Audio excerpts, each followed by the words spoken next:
Hi everyone, welcome to Jeet classes. My name is Jeet Sarkar. आज के lecture में हम बात करेंगे स्ट्रक्चर ऑफ डीएनए के बारे में। ओके।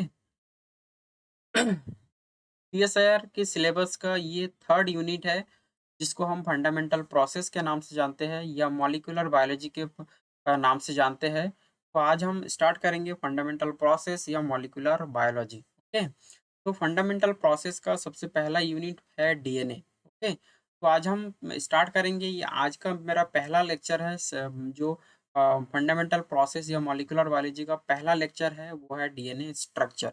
ओके। देखिए, उसमें डायरेक्टली मेंशन किया गया है कि डीएनए का रेप्लिकेशन। ओके। फर्स्ट यूनिट का जो पहला टॉपिक है वो डीएनए रेप्लिकेशन है, लेकिन डीएनए रेप्लिकेशन से पहले यहाँ पर कुछ डीएनए का जो इम्पोर्टेंट बातें हैं वो हमें यहाँ पर डिस्कस करना है। तभी हमें समझ में आएगा कि डीएनए का जो रेप्लिकेशन होता है वो कहाँ से स्टार्ट होता है, क्यों स्टार्ट होता है, किस तरीके से स्टार्ट होता है। तो उसके बारे में हम डिटेल से जानेंगे। ओके। तो सबसे पहले हम यहाँ पर ये जो डीएनए का स्ट्रक्चर होता है, इसमें कुछ इम्पोर्टेंट कॉन्सेप्ट होता है और कुछ इन्फॉर्मेशन होता है, तो पहले हमें डिस्कस कर लेना चाहिए। ओके। देखिए, यहाँ पर जो डीएनए का एक्चुअल में डीएनए का स्ट्रक्चर हम इतना डिटेल से क्यों पढ़ते हैं, क्योंकि जो डीएनए का स्ट्रक्चर होता है वो क्या होता है, उसका जो बेसिक अरेंजमेंट होता है वो काफ़ी कॉम्प्लेक्सेस होता है। ओके। नॉर्मली हम यदि एक क्रोमोसोम की बात करें तो क्रोमोसोम के अंदर डीएनए होता है, लेकिन हम यहाँ पर क्रोमोसोम लेवल की बात नहीं करते हैं। यहाँ पर क्रोमोसोम के अंदर जो डीएनए मॉलिक्यूल होता है, सिर्फ़ हम उसी डीएनए मॉलिक्यूल की ही बात करते हैं। तो क्रोमोसोम तो काफ़ी कॉम्प्लेक्स स्ट्रक्चर होता है, लेकिन यहाँ पर अगर हम सिंपल अगर डीएनए की बात करें, तो डीएनए में भी बहुत कॉम्प्लेक्सिटी यहाँ पर प्रेज़ेंट होता है। तो डीएनए की जो स्ट्रक्चर होता है, काफ़ी क्या होता है यहाँ पर कॉम्प्लेक्स अरेंजमेंट होता है, तो उसका जो अरेंजमेंट होता है, उस अरेंजमेंट को हम यहाँ पर देखेंगे। उसके बाद हम डिटेल से बात करेंगे कि डीएनए का रेप्लिकेशन किस तरीके से होता है। ओके। तो सबसे पहले हम यहाँ पर देखते हैं कि डीएनए का स्ट्रक्चर कैसा होता है। DNA is composed of polynucleotide chain. Okay. तो यहाँ पर जो डीएनए हम सभी को पता होता है कि जो डीएनए होता है वो पॉलीन्यूक्लियोटाइड चेन से बना होता है। ओके। देखिए, यहाँ पर जो डीएनए होता है, सिर्फ़ हमें यहाँ पर डीएनए की स्टडी नहीं करना है, जो डीएनए की जितने भी इन्फॉर्मेशन है, ओके? हमें यहाँ पर सीएसआईआर का जो एग्ज़ाम होता है, उस सीएसआईआर के एग्ज़ाम के पॉइंट ऑफ व्यू से यहाँ पर कौन-कौन से चीज़ इम्पोर्टेंट होते हैं, उन सारे बेसिक कॉन्सेप्ट पे हमें यहाँ पर फ़ोकस करना होता है और इसी कॉन्सेप्ट को हम यहाँ पर लॉजिकली इम्प्लीमेंटेशन करते हैं क्वेश्चन के फॉर्म में, ओके? तो जब आप इस तरीके की कॉन्सेप्ट को हमें अ समझना होगा, ताकि हम हमारा जो लॉजिक है और जो हमारा कॉन्सेप्ट है, दोनों को हम एक साथ इम्प्लीमेंटेशन करके कोई भी सीएसआर की क्वेश्चन को हम अच्छे से डील कर सकें। ओके। तो सबसे पहले हम देखते हैं कि जो डीएनए होता है वो किस तरीके से अरेंज होता है। Okay. The most important feature of DNA is that it is usually composed of two polynucleotide chain twisted around each other in the form of a DNA या डबल हेलिक्स। ओके। ये जो double helix बनता है DNA का, जो double helical structure होता है, दोनों साइड दो का हेलिक्स फॉर्म होता है और दोनों हेलिक्स क्या होता है, आपस में ट्विस्टेड फॉर्म फॉर्म में प्रेजेंट होता है। ओके। इसलिए हम इसको क्या बोलते हैं, डबल हेलिकल स्ट्रक्चर बोलते हैं। ये क्या होता है, ये एक ट्विस्टेड फॉर्म में यहाँ पर अरेंज होता है। Let us begin by considering the nature of the nucleotide. Okay, the fundamental building block of DNA. Okay. यदि हम एक डीएनए की बात करें, तो डीएनए का जो फंडामेंटल यूनिट होता है वो होता है न्यूक्लियोटाइड। इसी तरीके से यदि हम किसी ऑर्गेनिज्म की बात करेंगे, तो ऑर्गेनिज्म का जो बेसिक यूनिट होता है एक सेल होता है, और सेल के अंदर क्या होता है, उसके साथ साथ डीएनए क्या होता है, एक बेसिक यूनिट होता है या फंडामेंटल यूनिट होता है, जिसके वजह से कोई भी ऑर्गेनिज्म का सर्वाइविंग होता है। ओके। या कोई भी ऑर्गेनिज्म का डिजाइन होता है। इस तरीके से जो बिल्डिंग ब्लॉक होता है डीएनए का, वो होता है nucleotide. Okay. The nucleotide consists of a phosphate joined to a sugar known as 2' deoxyribose to which a base is attached. Okay. क्या होता है हमारा जो डीएनए का फुल फॉर्म क्या होता है, डीऑक्सी राइबोस शुगर होता है, आप सभी को पता होगा। तो एक होता है राइबोस शुगर जो आरएनए के केस में कंसीडर करते हैं और दूसरा होता है डीऑक्सी राइबोस शुगर जो डीएनए के केस में कंसीडर करते हैं। तो हमें यहाँ पर देखना है कि जो आपका डीऑक्सी राइबोस राइबोस शुगर होता है वो जो डीऑक्सी राइबोस शुगर होता है तो जो एक्चुअल में जो शुगर मॉलिक्यूल होता है पेंटोस शुगर उसका जो सेकंड प्राइम होता है उसमें से ऑक्सीजन ग्रुप को क्या कर दिया जाता है रिमूव कर दिया जाता है जिसके वजह से ये डीऑक्सी राइबोस शुगर बन जाता है और ये जो आपका डीऑक्सी राइबोस शुगर है इस शुगर के साथ फॉस्फेट का ज्वाइन कहाँ पर होता है और बेस का अटैचमेंट कहाँ पर होता है ये बहुत इंपॉर्टेंट होता है। ओके, तो हम देखेंगे स्ट्रक्चर में किस तरीके से जो डीऑक्सीराइबोस शुगर होता है उसका उसमें फॉस्फेट और बेस का अटैचमेंट किस तरीके से होता है। The phosphate and the sugar have the structure shown in इसमें हम स्ट्रक्चर को देखेंगे। The sugar is called two deoxyribose because there is no hydroxyl at position या प्राइम जस्ट टू हाइड्रोजन। क्या बताया गया यहाँ पर जो आपका डीऑक्सीराइबोस शुगर होता है उसमें कोई भी हाइड्रोक्सिल ग्रुप नहीं होता है। क्या होता है सिर्फ और सिर्फ दो हाइड्रोजन यहाँ पर एटम प्रेजेंट होता है। Note that the position on the sugar are designated with primes to distinguish them from position on the base. Okay, यहाँ पर नोट करना कि शुगर का पोजीशन कहाँ पर होता है और बेस का पोजीशन कहाँ पर होता है ये बहुत इंपॉर्टेंट होता है। तो शुगर और बेस सॉरी जो बेस होता है शुगर के साथ बेस और फॉस्फेट का जो एडिशन होता है वो डिसाइड करता है और वो डेजिग्नेट करता है कि डीएनए का स्ट्रक्चर कैसा होगा। ओके, अब हम यहाँ पर देखते हैं स्ट्रक्चर डीएनए का।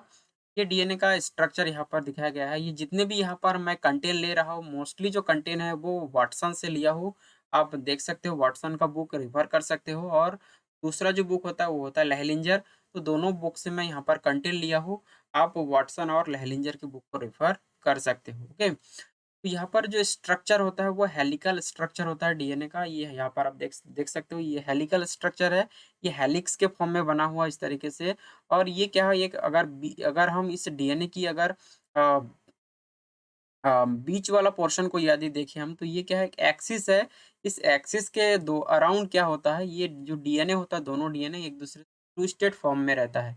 ओके, इसी को हम ट्विस्टेड फॉर्म बोलते हैं और ट्विस्टेड फॉर्म में क्या होता है जो बेस पेयर होता है वो भी ट्विस्ट करते हैं। तभी ये क्या होता है एक एक एंगल में ये क्या होता है एक एंगल में क्या होता है ये घूमते हुए एक एक्सिस के चारों ओर घूमते हुए एक स्ट्रक्चर मेंटेन करते हैं। ओके, तो इस तरीके से ये जो स्ट्रक्चर दिखाई दे रहा है ये इसी स्ट्रक्चर में क्या होता है डीएनए स्टेबिलिटी मेंटेन करते हैं। अब इस स्ट्रक्चर में हमें देखना ये है कि इसमें क्या होता है इसका जो डिस्टेंस होता है कितना होता है। अगर हम इस डीएनए को कंसीडर करें तो आप देख सकते हो इसमें ये एक होता है 3 प्राइम टू 5 प्राइम और 5 प्राइम टू 3 प्राइम। जो 3 प्राइम होता है 3 प्राइम का जो लास्ट वाला आपका प्राइम होगा वो हमेशा 5 प्राइम होगा। और उसी प्रकार से अगर हम देखोगे अगर हम इसकी लंबाई की बात करें तो ये देखिए लंबाई की बात करेंगे तो ये 3 प्राइम टू 5 प्राइम और 5 प्राइम टू 3 प्राइम। उसी प्रकार से यदि हम इसमें इसके डायमीटर की बात करें तो भी यहाँ पर 3 टू 5 और यहाँ पर 5 टू 3। जस्ट क्या होता है ये एक दूसरे के क्या होता है ऑपोजिट डायरेक्शन में प्रेजेंट होता है। इसका रीजन क्या होता है कि जो शुगर मॉलिक्यूल होता है शुगर मॉलिक्यूल का जो शुगर मॉलिक्यूल में कि कि जो शुगर मॉलिक्यूल के कौन से कार्बन पे फॉस्फेट ग्रुप का एडिशन होता है। तो जब हम इसको स्ट्रक्चर इसका देखेंगे तो हमें वहाँ पर हम देखेंगे कि ये जो 3 प्राइम और 5 प्राइम क्यों होता है तो वहाँ पर हम डिटेल से बात करेंगे। ओके, अब ये जो स्ट्रक्चर है हमें यहाँ पर देखना है कि ये जो 3 प्राइम टू 5 प्राइम यहाँ पर दिखाई दे रहा है तो इसमें दोनों के बीच की जो डिस्टेंस होता है वो कितना होता है। तो यदि हम इस तरीके से देखेंगे कि 3 प्राइम टू 5 प्राइम यदि हम देखेंगे ये हॉरिजेंटल है यदि हम इसको देखेंगे तो हॉरिजेंटली क्या होता है ये 20 एंगस्ट्रॉम होता है और इसको यदि नैनोमीटर में देखेंगे तो 2 नैनोमीटर में ये प्रेजेंट होता है। उसी प्रकार से यदि हम इसके लेंथ को देखेंगे और जब हम डीएनए की लेंथ की बात करते हैं तो यहाँ पर एक हेलिकल टर्न इस तरीके से प्रेजेंट होता है। ओके, ये एक हेलिक्स फॉर्म में है और एक हेलिकल टर्न में कितना बेस पेयर होता है उस बेस पेयर को हमें यहाँ पर काउंट करना होता है। तो देखिए ये जो बेस पेयर होता है ये इसी से क्वेश्चन बनता है। ये क्या होता है यहाँ पर कभी कि नैनोमीटर में कर देते हैं कभी यहाँ पर एंगस्ट्रॉम में कर देते हैं तो क्वेश्चन यहाँ से बनता है। ओके, तो अगर हम ये नॉर्मली हम बी डीएनए की बात कर रहे हैं मोस्टली जो नेचर में प्रेजेंट होता है बी डीएनए होता है और कॉमन डीएनए होता है। और उसी की बात यहाँ पर कर रहे हैं। तो यदि हम इस डीएनए की एक हेलिकल टर्न की बात करें तो उसमें उसका जो डिस्टेंस होता है वो होता है 34 एंगस्ट्रॉम होता है, और यदि आप इसको नैनोमीटर में कन्वर्ट करोगे तो 3.4 ये क्या होता है नैनोमीटर होता है। उसी प्रकार से ही हम अगर इसका हम इसमें बेस पेयर की संख्या देखेंगे या बेस पेयर की नंबर देखेंगे एक टर्न में, तो क्या होता है 10.5 बेस पेयर प्रेजेंट होता है एक टर्न में। उसी प्रकार से यहाँ पर इस ये जो डीएनए है बना हुआ है दो बेसिस के बीच में, यहाँ पर दो नाइट्रोजनस बेस के बीच में क्या होता है हाइड्रोजन बॉन्ड प्रेजेंट होता है। ये देखिए यहाँ पर ये इस तरीके से येलो कलर में एक बेस दिखाया गया है, उस तरीके से ये ब्लू कलर में दूसरा बेस दिखाया गया है, और दोनों के बीच में क्या होता है यहाँ पर हाइड्रोजन बॉन्ड प्रेजेंट होता है। ओके, और क्या होता है इसमें ये होता है डबल बॉन्ड, एक होता है ट्रिपल बॉन्ड। हमेशा क्या होता है आपका थायमिन और एडेनिन के बीच में डबल बॉन्ड होगा, उसी प्रकार से साइटोसिन और गुआनिन के बीच में क्या होगा ट्रिपल बॉन्ड होता है।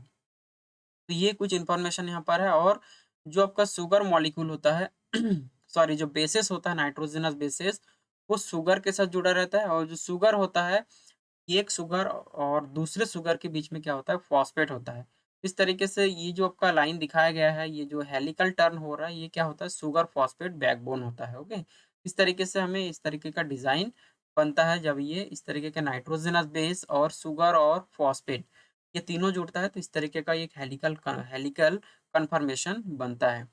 ओके, अब यहाँ पर ये फर्स्ट वाला डायग्राम हो गया। अब सेकंड वाला डायग्राम में हम देखते हैं यहाँ पर कि ये भी क्या है डीएनए का स्ट्रक्चर है। इसमें हम माइनर ग्रुप और मेजर ग्रुप को कंसीडर करते हैं। ओके, अब यहाँ पर देख सकते हो ये जो अलग अलग कलर में दिखाया गया है, जैसे यहाँ पर ये पर्पल कलर का दिखाया गया है ये हाइड्रोजन है, येलो कलर में ऑक्सीजन है, उसके बाद ये जो ब्लैक कलर है ये कार्बन है। कार्बन क्या है फॉस्फेट के साथ यहाँ पर एस्टर एस्टर चेन के साथ ये जुड़ा हुआ है। ओके, उसके बाद यहाँ पर ये जो ब्लू कलर में दिखाया गया है ये कार्बन और नाइट्रोजन बेस के फॉर्म में तरीके से दिखाया गया है। ओके, और यहाँ पर ये जो लाइटली येलो है ये फॉस्फेट ग्रुप है। तो आप देख सकते हो यहाँ पर ये बीच बीच में फॉस्फेट है, उसके बाद ये नाइट्रोजनस बेस है। ओके, ओके ये नाइट्रोजनस बेस है और ये कार्बन के फॉर्म में इस तरीके से ये दिखाई दे रहा है। तो यहाँ पर ये जो स्ट्रक्चर है इस स्ट्रक्चर में हमें देखना है कि ये जो माइनर ग्रुप होता है मेजर ग्रुप होता है ये किस तरीके से प्रेजेंट होता है। अगर हम इस पहला वाला स्ट्रक्चर में हम यदि कंसिडर करें तो ये वाला जो पोर्शन आप देख सकते हो कि यहाँ से यहाँ तक की जो पोर्शन होता है ये होता है हमारा मेजर ग्रुप। ओके, और जो मेजर ग्रुप होता है उसके जस्ट ऑपोजिट में क्या होता है माइनर ग्रुप होता है। उसी उसी प्रकार से उसी प्रकार से उसके ऊपर वाला हिस्से को देखोगे तो ये मेजर उसके बाद ये माइनर। तो हमेशा आप ध्यान में रखना कि ये जो मेजर ग्रुप होता है उसका ऑपोजिट साइड में माइनर होगा, और जो माइनर होगा उसके ऑपोजिट साइड में मेजर ग्रुप होगा। तो इस तरीके से हम मेजर और माइनर ग्रुप को यदि हम कंसीडर करें तो इसमें किस तरीके से इसका जो आपका रोटेशन होता है और रोटेशन और इसका जो डिस्टेंस होता है उसके बेसिस पर हम यहाँ पर ग्रुप को कंसीडर करते हैं। ओके, और ग्रुप का जो इम्पोर्टेंस होता है वो यहाँ पर हमें ध्यान में रखना है। जो माइनर और मेजर ग्रुप होता है ये क्यों बनता है, एक तो होता है जो मेजर ग्रुप होता है उसमें क्या होता है मोस्टली आपका जो प्रोटीन जैसे कि आप ट्रांसक्रिप्शन के लिए हम बात करते हैं, जो ट्रांसक्रिप्शन में जो टीबीपी प्रोटीन होता है टाटा बाइंडिंग प्रोटीन जो होता है वो टाटा बाइंडिंग प्रोटीन क्या होता है माइनर ग्रुप में अटैच होता है। ओके, तो जो टीबीपी होता है अगर वो आते हैं डीएनए के साथ अगर बाइंड होता है तो ये क्या होता है कि एक सिग्नल के फॉर्म में वहाँ पर बाइंड होता है कि यही से क्या होगा ट्रांसक्रिप्शन को स्टार्ट करना है। उसी प्रकार से जो मेजर ग्रुप होता है वो भी क्या होता है एक सिग्नल के फॉर्म में काम करता है कि कोई भी प्रोटीन या कोई भी ट्रांसक्रिप्शन फैक्टर जब आएगा तो इसी साइट पे ही क्या करेगा वो बाइंड करेगा, और बाइंड करने के बाद उसका जो एक्शन होगा वो शुरू होगा। तो इसी तरीके से मेजर और माइनर ग्रुप को यहाँ पर ध्यान में रखना है। तो जो माइनर ग्रुप होता है उसका डिस्टेंस होता है 12 एंगस्ट्रॉम, और यदि नैनोमीटर में देखेंगे तो 1.2 नैनोमीटर होता है। उसी प्रकार से जब मेजर ग्रुप को देखेंगे तो ये क्या होता है 22 एंगस्ट्रॉम होता है, और इसको नैनोमीटर में देखेंगे तो 2.2 नैनोमीटर यहाँ पर होता है। तो इस तरीके से हमें यहाँ पर ध्यान में रखना है। ओके, तो जो माइनर ग्रुप होता है उसमें यदि हम देखें तो उसमें बेस पेयर की संख्या क्या होगा कम होगा, और जो मेजर ग्रुप होता है उसमें बेस पेयर की संख्या ज़्यादा होगा, नंबर ज़्यादा होगा। जो माइनर ग्रुप और मेजर ग्रुप होता है उसमें एक्चुअल में जो इसका जो एक्चुअल जो मीनिंग होता है इसमें क्या होता है रोटेशन के वजह से होता है एक तो, और इसमें क्या होता है आपका जो हाइड्रोजन बॉन्डिंग होता है। ओके, जो हाइड्रोजन बॉन्डिंग में क्या होता है कोई एक्सेप्टर मॉलिक्यूल होगा कोई डोनर होगा। जैसे कोई भी अगर हम नाइट्रोजनस बेस की बात करें, तो वो क्या कर सकता है, किसी भी हाइड्रोजन को एक्सेप्ट करेंगे और किसी को डोनेट करेंगे। तो ये जो हाइड्रोजन एक्सेप्टर और जो डोनर होता है, उनके बीच में क्या होता है, इस तरीके का स्ट्रक्चर बनता है और ये जो एक्सेप्ट करता है और डोनेट करता है, उसके वजह से जो एंगल बनता है, उस एंगल को यहाँ पर दिखाया गया है। ओके, आगे हम देखेंगे, डिटेल्स देखेंगे कि माइनर ग्रुप और मेजर ग्रुप का मतलब क्या होता है। तो ये था कुछ डीएनए का स्ट्रक्चर और इसमें कुछ इन्फॉर्मेशन इस तरीके से दिया गया है। इसके बाद हम यहाँ पर कंसीडर करते हैं formation of nucleotide by removal of water. Normal यहाँ पर जब भी कोई भी न्यूक्लियोटाइड का फॉर्मेशन होता है, तो वाटर मॉलिक्यूल का क्या होता है, रिमूवल होता है। यदि हम इस बीच में क्या हो गया, यहाँ पर देखिए ये है शुगर मॉलिक्यूल, पेंटोस शुगर है, जो कि क्या है, डीऑक्सी राइबोस शुगर यहाँ पर है। और डीऑक्सी राइबोस शुगर में 5 कार्बन होता है, फर्स्ट, सेकंड, थर्ड। इसको हम प्राइम के नाम से जानते हैं। देखिए ये फर्स्ट प्राइम है शुगर का, second prime, third prime, fourth prime और फिफ्थ प्राइम होता है। तो इसमें जो फर्स्ट प्राइम होता है, ओके, जो फर्स्ट प्राइम होता है, फर्स्ट प्राइम के साथ क्या होता है, आपका बेस नाइट्रोजनस बेस जुड़ता है। और जब फर्स्ट प्राइम के साथ नाइट्रोजनस बेस का जुड़ता है, तो नाइट्रोजनस बेस का third number position, okay, sorry ninth position में जो नाइट्रोजन है, उस नाइट्रोजन के साथ कार्बन का, सॉरी आपका नाइट्रोजन, पेंटोस शुगर का फर्स्ट प्राइम आपस में क्या बनाते हैं, ग्लाइकोसिडिक बॉन्ड बनाते हैं, जिसको हम बीटा ग्लाइकोसाइल या बीटा बीटा ग्लाइकोसाइडिक बॉन्ड के नाम से जानते हैं। तो ये इस तरीके से ग्लाइकोसिडिक बॉन्ड बनाएँगे यहाँ पर पेंटोस शुगर और नाइट्रोजनस बेस के बीच में, ओके। तो यहाँ से क्या होगा, एक वाटर मॉलिक्यूल का रिमूवल होगा। उसी प्रकार से हम दूसरे साइड में देखेंगे कि जब फास्फोरिक एसिड जुड़ता है, तो फास्फोरिक एसिड जब जुड़ता है, तो 5 प्राइम से जुड़ता है, ओके। तो ये 5 प्राइम से क्या होगा, फॉस्फेट का एडिशन होगा, तो यहाँ से भी क्या होगा, एक मॉलिक्यूल वाटर का रिमूवल होगा। तो इस तरीके से जब दोनों साइड में क्या होगा, एक साइड में फॉस्फेट और दूसरे साइड में क्या होगा आपका बेस, तो दोनों जुड़ जाएगा, तो यहाँ से वाटर मॉलिक्यूल का रिमूवल हो जाएगा और यहाँ से इस तरीके से न्यूक्लियोटाइड का फॉर्मेशन होगा। तो ये जो न्यूक्लियोटाइड बना हुआ है, ये न्यूक्लियोटाइड क्या है यहाँ पर, डीएएमपी यानी कि डीऑक्सी एडेनोसिन मोनोफॉस्फेट, ओके। इस तरीके से देखिए यहाँ पर न्यूक्लियोटाइड और न्यूक्लियोसाइड, जो न्यूक्लियोसाइड होता है, उसमें क्या होता है, आपका फॉस्फेट का एडिशन नहीं होता है। तो जब जब तक कि शुगर के साथ फॉस्फेट का एडिशन नहीं होगा, तब तक क्या होता है, ये न्यूक्लियोसाइड बना रहता है। यानी कि न्यूक्लियोसाइड को हम यदि न्यूक्लियोसाइड को यदि हम देखें, तो न्यूक्लियोसाइड में क्या होता है, बेस और शुगर का एडिशन होता है और उसमें फॉस्फेट का एडिशन नहीं होता है। लेकिन जब भी जब भी यहाँ पर पेंटोस शुगर से या जो डीऑक्सी राइबोस शुगर से बेस और फॉस्फेट का एडिशन हो जाता है, तो उस कंडीशन में हम उसको डीएएमपी या हम उसको न्यूक्लियोटाइड कंसीडर करते हैं, ओके। तो ये था यहाँ पर न्यूक्लियोटाइड किस तरीके से बनता है। तो जब कभी भी कोई न्यूक्लियोटाइड बनता है, इस तरीके से न्यूक्लियोटाइड का चेन बनते जाता है और पॉलीमर का फॉर्मेशन होता है या पॉलीन्यूक्लियोटाइड का फॉर्मेशन होता है। तो ये था कुछ इन्फॉर्मेशन और डीएनए के पॉलीमर बनने के लिए, ओके। इसके बाद हम यहाँ पर देखेंगे कि ये जो यहाँ पर देखिए, यहाँ पर structure of polynucleotide polymer, okay. यहाँ पर पॉलीमर बनेंगे, पॉलीन्यूक्लियोटाइड, बहुत सारे न्यूक्लियोटाइड का यहाँ पर एडिशन होगा और पॉलीमेरिक चेन यहाँ पर बनते जाएगा, ओके। तो आप यहाँ पर नॉर्मल देख सकते हो कि इस तरीके से ये देखिए, यहाँ पर 3 प्राइम टू 5 प्राइम, उसी प्रकार से यहाँ पर 5 प्राइम टू 3 प्राइम यहाँ पर स्ट्रक्चर मेंटेन हो रहा है।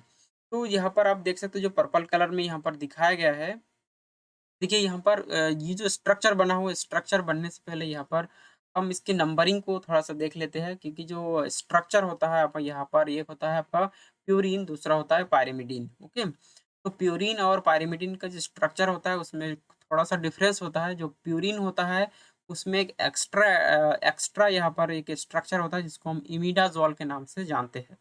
तो यही नॉर्मल बेंजीन रिंग होता है और बेंजीन के साथ क्या होता है, इमिडाज़ोल प्रेज़ेंट होता है। ओके जी, इमिडाज़ोल प्रेज़ेंट होता है, इसलिए इसको प्यूरीन कंसीडर करते हैं।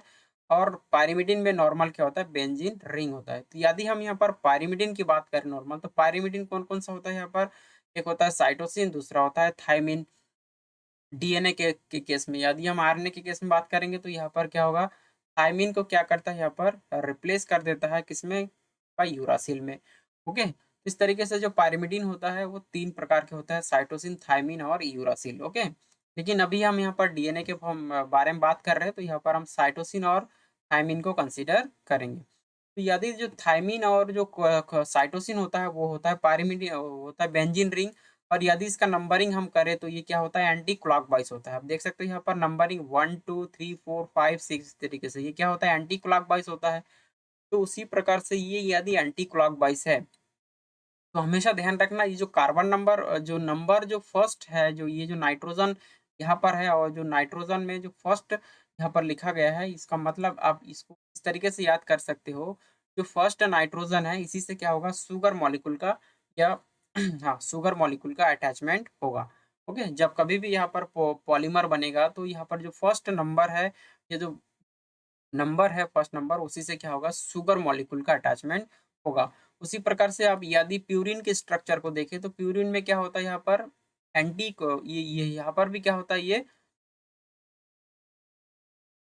यहाँ पर होता है एंटी क्लॉकवाइज, यहाँ पर होता है क्लॉकवाइज, यहाँ पर होता है, आप देख सकते हो यहाँ पर क्लॉकवाइज हो रहा है 1 2 3 4 5 6। ओके, जस्ट इसका क्या होता है, ऑपोजिट होता है। तो अपोजिट इसीलिए रखा गया यहाँ पर, इसका नंबरिंग यहाँ से क्यों नहीं शुरू हुआ। यदि आप इस बेंजीन रिंग को यहाँ पर देखें तो यहाँ पर यहाँ से भी नंबरिंग आप शुरू कर सकते थे, लेकिन अगर यदि आप यहाँ से नंबरिंग शुरू करते तो यहाँ पर क्या होता है, ये जो आपका इमिडाज़ोल है रिंग, इसको आप नंबरिंग नहीं दे पाते अच्छे से। अगर आप ये देखिए, अगर आप ये 3 से अगर आप शुरू करते हैं, अगर जैसा पाइरिमिडिन में यदि नंबरिंग यहाँ से इस तरीके से शुरू हुआ, तो अगर उस तरीके से करते तो क्या होता? अगर हम 3 की जगह 1 मान लेते और यहाँ से नंबरिंग शुरू करते, तो आप देखिए यहाँ पर 1 2 3 4 5 6। ओके, तो ये क्या हो जाता है, ये उल्टा हो जाता है और कभी भी यहाँ पर 7th पोजीशन पे कभी भी कोई भी आपका शुगर मॉलिक्यूल का अटैचमेंट नहीं होता है। तो ओके, तो इसीलिए यहाँ पर क्या होगा, और ये इस तरीके से नहीं होता है। तो ये जो आपका 9th वाला पोजीशन है, क्योंकि ये इस तरीके से अपोजिट साइड में कभी भी प्यूरिन के जो अपोजिट साइड होगा, देखिए ये एक होता है 9th और यहाँ पर 7 दिखाया गया है। तो अगर हम यहाँ पर इस तरीके से जो पिरिमिडिन में जो नंबर है उसी नंबर को हम यहाँ पर कंसीडर करते, तो ये 9 ऊपर हो जाता और 7 नीचे हो जाता। तो इसके जस्ट अपोजिट साइड में क्या होता है, शुगर मॉलिक्यूल को बाइंड करना पड़ता। तो शुगर मॉलिक्यूल कभी उधर बाइंड नहीं करेंगे। तो इस वजह से क्या होता है, इसका नंबरिंग हम यहाँ से स्टार्ट करते हैं ताकि जो 9th वाला पोजीशन है वो बिल्कुल भी क्या होता है, ये नीचे आ जाए। ओके, ये नीचे की तरफ हो ताकि यहाँ पर शुगर मॉलिक्यूल को बाइंड होने में आसानी हो। इसीलिए हम यहाँ पर नंबरिंग को जस्ट उसका अपोजिट कर देते हैं, क्लॉकवाइज कर देते हैं। तो अब यहाँ पर 1 2 3 4 5 6 7 8 9, इसका जो 9th वाला पोजीशन होता है, इस 9th वाले पोजीशन से अब शुगर मॉलिक्यूल का अटैचमेंट होगा। तो ये है नंबरिंग का कुछ कॉन्सेप्ट, जो कि मैं अपने हिसाब से मैं इसको नंबरिंग करता हूँ। आपको अगर इससे कुछ फ़ायदा मिला तो आप इसको कर सकते हो, नहीं तो आप इसको याद करके भी रख सकते हो कि कौन से पोजीशन पे शुगर मॉलिक्यूल का अटैचमेंट होता है। नॉर्मली आपका पाइरिमिडिन में फर्स्ट नंबर का जो नंबर है नाइट्रोजन, उससे शुगर मॉलिक्यूल का अटैचमेंट होगा, और जो प्यूरिन होता है उसमें 9th नंबर पोजीशन पे क्या होगा, शुगर मॉलिक्यूल का अटैचमेंट होगा। उसके बेसिस पर ये नोमेनकल्चर किया गया है। इस तरीके से प्यूरिन की बात करें तो इसमें एडेनिन और गुआनिन आएगा। अब ये जो एडेनिन और गुआनिन और साइटोसिन थायमिन, ये चारों जो नाइट्रोजनस बेस होता है, इनके बीच में क्या होगा, बॉन्ड शेयरिंग होगा। तो जब ये बॉन्ड शेयरिंग होगा तो आप देख सकते हो, अब यहाँ पर अगर हम एक शुगर मॉलिक्यूल की बात करें यहाँ पर, ओके, तो ये शुगर मॉलिक्यूल को आप यहाँ पर देखिए। ओके, तो शुगर मॉलिक्यूल के साथ यहाँ पर देखिए, आपका यदि थायमिन की बात हम करें, थायमिन का जो ये फर्स्ट वाला जो नंबर है इसके साथ, और शुगर का क्या है यहाँ पर, फर्स्ट कार्बन से क्या है यहाँ पर ना, ये ग्लाइकोसिडिक बॉन्ड बना है। ओके, और यहाँ पर ग्लाइकोसिडिक, उसी प्रकार से अगर हम एडेनिन की बात करें तो एडेनिन का जो 9th वाला पोजीशन है, आप देख सकते हो यहाँ पर एडेनिन का जो 9th वाला पोजीशन है उसके साथ क्या होगा, एक दूसरा आपका ग्लाइकोसिडिक बॉन्ड बना हुआ है। उसी प्रकार से यदि हम ग्वानिन की बात करेंगे तो ग्वानिन के 9th वाला पोजीशन, देखिए स्ट्रक्चर में आप देख सकते हैं 9th वाला पोजीशन से शुगर का अटैचमेंट है। उसी प्रकार से साइटोसिन को यदि आप देखेंगे तो साइटोसिन का जो फर्स्ट नंबर है उसी से शुगर का अटैचमेंट हुआ है, यानी ग्लाइकोसिडिक बॉन्ड आपका देखिए हमेशा जो आपका जो शुगर मॉलिक्यूल होता है, शुगर मॉलिक्यूल के फर्स्ट और आपका शुगर मॉलिक्यूल के फर्स्ट कार्बन, और आपका यदि हम पिरिमिडिन को कंसीडर कर रहे हैं तो उसका फर्स्ट नंबर, और शुगर का फर्स्ट नंबर में क्या होगा, ग्लाइकोसिडिक बॉन्ड बनेगा। उसी प्रकार से यदि हम प्यूरिन की बात करें तो प्यूरिन में क्या होगा, आपका शुगर का फर्स्ट कार्बन, और आपका प्यूरिन का 9th नंबर में क्या होगा, ग्लाइकोसिडिक बॉन्ड का फॉर्मेशन होगा। तो ये आपको ध्यान में रखना है। उसके बाद हम यहाँ पर सेकंड बात है यहाँ पर ये ध्यान में रखना है कि यहाँ पर जो हाइड्रोजन बॉन्ड बन रहा है वो कौन-कौन से नंबर पे बन रहा है। यहाँ पर नंबरिंग का एक दूसरा रीज़न ये होता है कि जब कभी भी हम हाइड्रोजन एक तो हो गया है कि ग्लाइकोसिडिक बॉन्ड कौन-कौन से नंबर पे बनेंगे ये हमें ध्यान में रखना है। नंबरिंग का ये इम्पोर्टेंस होता है और दूसरा इम्पोर्टेंस ये होता है कि जब हाइड्रोजन बॉन्ड का फॉर्मेशन होता है, तो जब हाइड्रोजन बॉन्ड का फॉर्मेशन होता है तो उसमें कौन-कौन से नंबर से क्या होता है आपका hydrogen bond okay hydrogen bond का फॉर्मेशन होता है। तो ये 2 इम्पोर्टेंट बातें आपको यहाँ पर ध्यान में रखना है। तीसरी बातें हमें ये यहाँ पर ये ध्यान में रखना है, देखिए दोनों का स्ट्रक्चर बिल्कुल अलग-अलग होता है क्योंकि इसका जो आपका डायमीटर होता है, जो बॉन्ड बनता है यहाँ पर हाइड्रोजन बॉन्ड उसका डायमीटर भी क्या होता है अलग-अलग होता है। तो उसका जो 2 बेस के बीच में जो डायमीटर बनता है, डायमीटर कितना एंगल पे वो बॉन्ड का फॉर्मेशन कर रहा है यानी कितना लंबा बॉन्ड आप यहाँ पर देख सकते हो। देखिए यहाँ पर ये हाइड्रोजन ऑक्सीजन के बीच में क्या होता है बॉन्ड का जो डिस्टेंस है काफ़ी क्या है मतलब थोड़ा लॉन्ग है, उसके बाद ये दोनों के बीच में डिस्टेंस थोड़ा कम है, उसके बाद यहाँ पर और थोड़ा ज़्यादा है। तो आपको यहाँ पर जो आपका नंबरिंग दिया गया है, नंबरिंग से हमें यहाँ पर ये ध्यान में रखना होता है कि जो जब हाइड्रोजन बॉन्ड का फॉर्मेशन होता है तो 2 नाइट्रोजनस बेस के बीच में जो हाइड्रोजन बॉन्ड बन रहा है वो कितने लेंथ पे वो बन रहा है, ओके? तो यहाँ पर 2-3 अम मोस्ट कॉमन कॉन्सेप्ट होता है ये जो नंबरिंग होता है इस नंबरिंग से हम इसको निकाल सकते हैं कि दोनों के बीच का डिस्टेंस कितना होता है और ये कौन-कौन से नंबर से जुड़ा रहता है और शुगर और आपका आपका नाइट्रोजनस बेस होता है वो कौन-कौन से नंबर पे जुड़ा रहता है। तो ये 3 मोस्ट कॉन्सेप्ट होता है कॉमन कॉन्सेप्ट और यहाँ से क्वेश्चन आता है लॉजिकली सीएसआर के बी पार्ट में आता है। इसका डिस्टेंस कितना होता है, कौन से नंबर से जुड़ा होता है तो आपको यहाँ पर ऑप्शन के फॉर्म में दे दिया जाएगा तो आपको वहाँ पर वहाँ पर आपको लॉजिकली उसको सॉल्व करना है। तो ये था कुछ इम्पोर्टेंस आपका किसके बारे में नंबर के बारे में ओके। बाकी डीएनए का स्ट्रक्चर तो ऐसे ही बना रहेगा लेकिन नंबर को आपको ध्यान में रखना है। उसके बाद हम यहाँ पर बात करते हैं बेस टाटोमर के बारे में ओके। जो बेस टाटोमर होता है ये बहुत इंपॉर्टेंट फंक्शन होता है। देखिए आज हम डीएनए के सिर्फ स्ट्रक्चर के बारे में बात करेंगे, कितने प्रकार से इसमें जो आपका अरेंजमेंट होता है किस तरीके से होता है। देखिए यहाँ पर वार एक तो बेस का जुड़ना, उसके बाद उसमें जो नाइट्रोजनस बेस है वो कौन-कौन से नंबर पे जुड़ रहा है, उसके बाद उसमें उसके बीच में डिस्टेंस कितना होता है, जो बेस है वो कितने फॉर्म में चेंज हो सकता है और जो डीएनए है वो हेलिकल फॉर्म क्यों है, उसमें मेजर ग्रुप क्या होता है, माइनर ग्रुप क्या होता है, तो बहुत सारे यहाँ पर अलग-अलग प्रकार से डीएनए को डीएनए को अरेंजमेंट किया गया है और ये डीएनए का जो अरेंजमेंट होता है, इस पूरे अरेंजमेंट को हमें यहाँ पर समझना है। ओके? तो हमारा जो इस तरीके से दूसरा जो कॉन्सेप्ट होता है, वो होता है बेस टाटोमर यानी कि जो नाइट्रोजनस बेस होता है, उसमें कुछ चेंजेस आता है। ओके? जैसे यहाँ पर ये जो एरो निशान दिखाया गया है, जो ग्रीन कलर का दिखाया गया है, ये क्या होता है? ये एच बॉन्ड यानी हाइड्रोजन बॉन्ड एक्सेप्टर होता है और ये जो रेड कलर का दिखाया गया है, ये हाइड्रोजन बॉन्ड डोनर होता है। ओके? यानी कि ये जो बेस है साइटोसिन है उसके बाद ये cytosine guanine guanine okay. Base tautomer में यहाँ पर थायमिन का रोल नहीं होता ज़्यादा, मोस्टली यहाँ पर क्या होता है साइटोसिन और गुआनिन ही क्या करते हैं यहाँ पर बेस टाटोमरिक फॉर्म देखा गया है इसमें। ओके, तो यदि हम फर्स्ट वाला केस में देखते हैं तो साइटोसिन का ये एमिनो फॉर्म होता है जिसमें क्या होता है आपका NH2 ग्रुप होता है किसमें ये इस तरीके से। ओके, अगर हम यहाँ पर नंबर की बात करें तो अगर हम नंबर की बात करें थोड़ा आसान हो जाएगा यहाँ पर। देखिए नंबर की बात हम यदि करें तो ये क्या है पिरिमिडीन है, तो पिरिमिडीन में यदि साइटोसिन की बात करें तो ये 4th नंबर पे ओके। जो 4th नंबर है, उसमें क्या है यहाँ पर टाटोमेरिक फॉर्म दिखाया गया है। अगर हम नंबर की 1, 2, 3, 4 तो 4th नंबर पे क्या है यहाँ पर एमिनो ग्रुप लगा हुआ है।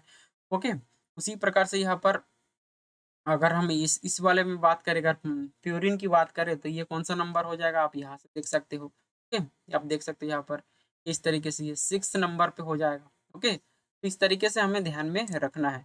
6th नंबर पोज़ीशन पे क्या है यहाँ पर कीटो ग्रुप लगा हुआ है। उसी प्रकार से पहला केस में हम यदि देख लेते हैं यहाँ। ओके, तो अगर हम पाइरिमिडिन की बात करें और पाइरिमिडिन में यहाँ पर साइटोसिन की बात करें तो यहाँ पर एमिनो ग्रुप है। तो एमिनो ग्रुप यदि किसी हाइड्रोजन बॉन्ड को क्या कर देंगे डोनेट कर देंगे तो यहाँ पर क्या हो जाएगा एक हाइड्रोजन निकल जाएगा और जब हाइड्रोजन निकल जाएगा तो इसका टाटोमेरिक फॉर्म क्या हो जाएगा इमिनो ग्रुप ये इमिनो में चेंज हो जाएगा। ओके, और ये एक दूसरे के क्या है इक्विलिब्रियम होता है। ओके, ये जो आपका इमिनो है एमिनो में चेंज हो सकता है और जो एमिनो है वो इमिनो में चेंज हो सकता है। इस तरीके से इसमें बेस में चेंजेस हो सकता है।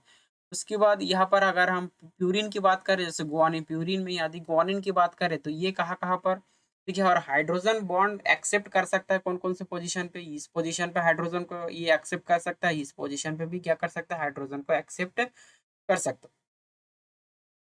उसी प्रकार से यदि हम यहाँ पर देखेंगे प्यूरिन की बात करेंगे तो प्यूरिन का ये जो कीटो फॉर्म है वो इनॉल फॉर्म में चेंज हो सकता है। ओके, जब ये एक हाइड्रोजन को एक्सेप्ट कर लेगा तो ये क्या किस में चेंज हो जाएगा, इनॉल फॉर्म में चेंज हो जाएगा। ओके, तो इसी प्रकार से ये जितने भी रेड और आपका ग्रीन कलर का जो एरो दिखाया गया है उस पोजीशन को आपको ध्यान में रखना है, कभी कभी यहाँ से क्वेश्चन आने के चांसेस हो जाता है। तो ये जो आपको यह इतना याद रखना है कि जो हमें जो पिरिमिडिन होता है वो एमिनो से इमिनो ग्रुप बनता है, और जो प्यूरिन होता है वो कीटो से इनॉल ग्रुप बन सकता है। इसी प्रकार से इमिनो एमिनो में चेंज हो सकता है और इनॉल कीटो में चेंज हो सकता है, और ये एक दूसरे के क्या होता है, इक्विलिब्रियम कंडीशन को हमेशा मेंटेन करते हुए चलते हैं। ओके, लेकिन जो मोस्ट स्टेबल कंडीशन होता है वो है इस तरीके से एमिनो फॉर्म और कीटो फॉर्म। रेयरली बनता है आपका इमिनो और इनॉल फॉर्म। ओके, तो इस तरीके से आपको कुछ इन्फॉर्मेशन ध्यान में रखना है। तो इस तरीके का जो इन्फॉर्मेशन होता है उसको हम बोलते हैं बेस स्टार्टोमर्स। उसके बाद हम यहाँ पर बात करेंगे जो double helix is stabilised by base pairing and base stacking. Okay, जो बेस पेयरिंग होता है वो स्टेबल कैसे होगा, वो उसका स्टैकिंग का मतलब होता है वो स्टेबल क्या होगा, स्टैकिंग का मतलब होता है स्टेबल का फॉर्म क्या है। ओके, तो यहाँ पर जो बेस पेयरिंग हुआ है वो बेस पेयरिंग क्या स्टेबल है या अनस्टेबल है, क्योंकि जो डीएनए जो भी आपका बेस पेयर जो बना के रखे हैं वो उसका स्टेबल फॉर्म होगा। तो कुछ स्टेबल फॉर्म होगा उसको मेंटेन करने के लिए बेस स्टैकिंग का होना बहुत जरूरी है। ओके, और जो बेस स्टैकिंग होता है उसके वजह से क्या होता है, डीएनए में रिजिडिटी आता है और डीएनए का जो स्ट्रक्चर होता है वो मेंटेन रहता है। देखते हैं यहाँ पर बेस पेयरिंग तो आपको समझ में आएगा कि दो नाइट्रोजनस बेस के बीच में क्या होगा, आपका हाइड्रोजन बॉन्ड के थ्रू जुड़ा रहेगा। और जो स्टैकिंग होता है वो क्या करता है, एक एंगल के फॉर्म में, सॉरी, जो डीएनए का जो एंगल बनता है उस एंगल के बीच में क्या होता है, एक दूसरे के, क्योंकि डीएनए क्या है एक दूसरे की, यहाँ पर आप देख सकते हो इस डायग्राम में, ये देखिए ये जो आपको ब्लू कलर में दिखाया गया है ये एक स्टैक है, यानी कि एक के बाद डीएनए का क्या है स्ट्रक्चर, एक के बाद एक सजा हुआ है, आप देख सकते हो इसी को बोलते हैं स्टैक। ओके, फिर डीएनए का स्ट्रक्चर हम नीचे से ऊपर की तरफ यदि देखेंगे तो आप देख सकते हो यहाँ पर, अगर ऊपर से नीचे की तरफ देखोगे या नीचे से ऊपर की तरफ देखोगे तो ये आप ब्लू कलर का जो भी बनाया गया है यहाँ पर, ओके, ये जो ब्लू डॉट दिखाया गया है ये देखिए एक के बाद एक के ऊपर एक स्टैक्ड है इस तरीके से। ये स्टैक फॉर्म अगर होगा तभी क्या होगा, डीएनए में स्टेबिलिटी आएगा। तो जो स्टैकिंग होता है वो डीएनए में स्टेबिलिटी को मेंटेन करते हैं। ओके, स्टैक का मतलब होता है डीएनए में स्टेबिलिटी किस तरीके से मेंटेन होगा। तो यहाँ पर अगर हम स्टैकिंग की बात करें, important contribution comes from stacking interaction between the basis. क्या होता है, दो बेस के बीच में क्या होगा, इंटरेक्शन होगा यहाँ पर। ओके, तभी यहाँ पर क्या होगा, स्टैकिंग होगा। द बेसिस आर फ्लैट, जो बेस होता है वो क्या होता है, फ्लैट होता है, रिलेटिवली वाटर इंसोल्यूबल मॉलिक्यूल। क्या होता है यहाँ पर, वाटर इंसोल्यूबल होता है, इसमें वाटर मॉलिक्यूल का क्या एडिशन नहीं होता, क्योंकि आप देखिए वो जब भी डीएनए बनता है तो उसमें से वाटर को बाहर निकाल दिया जाता है, तो वो क्या होगा, वाटर में वो इनसॉल्युबल होगा। ओके, यानी कि जो आपका डीएनए मॉलिक्यूल होगा क्या होगा, वाटर इनसॉल्युबल होगा। And they tend to take above each other roughly perpendicular to the direction of the helical axis. Okay, क्या होता है, एक दूसरे से क्या होता है, ये परपेंडिकुलर क्या होता है, परपेंडिकुलर डायरेक्शन में क्या होता है, हेलिकल एक्सिस को मेंटेन करते हुए एक के ऊपर एक स्टैक फॉर्म में डीएनए अरेंज होता है। Electron cloud interaction. Okay, cloud का मतलब होता है इसमें जो आपका इंटरेक्शन किस तरीके का है यहाँ। ओके, यहाँ क्योंकि यहाँ पर बहुत सारे बेसिस होता है, तो बेसिस के बहुत सारे जो होता है तो उसको हम क्लाउड के फॉर्म में यहाँ पर जानते हैं। तो जो क्लाउड होता है उनके बीच में कौन सा इंटरेक्शन होता है, तो यहाँ पर पीपी का मतलब होता है पाई बॉन्ड। ओके, पाई पाई इंटरेक्शन होता है दो बेस के बीच में, between base in the helical stack contributes significantly to the stability of the double helix। Okay, देखिए यहाँ पर ये क्या बता, significantly to stability of the double helix।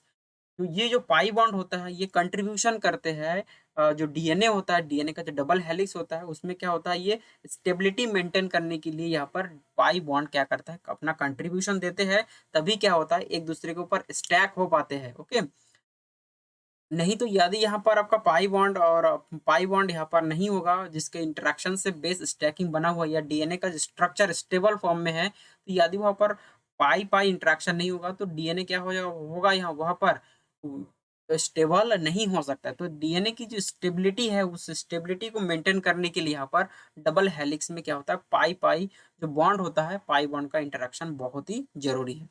The stacked bases attach to each other by transient induced dipole between the electron clouds, a phenomenon known as van der Waal interaction. और ये जो पाई pi interaction होता है इसको हम van der Waals interaction के नाम से भी जानते हैं। आप देख सकते हो इस डायग्राम को हम फिर से देखते हैं।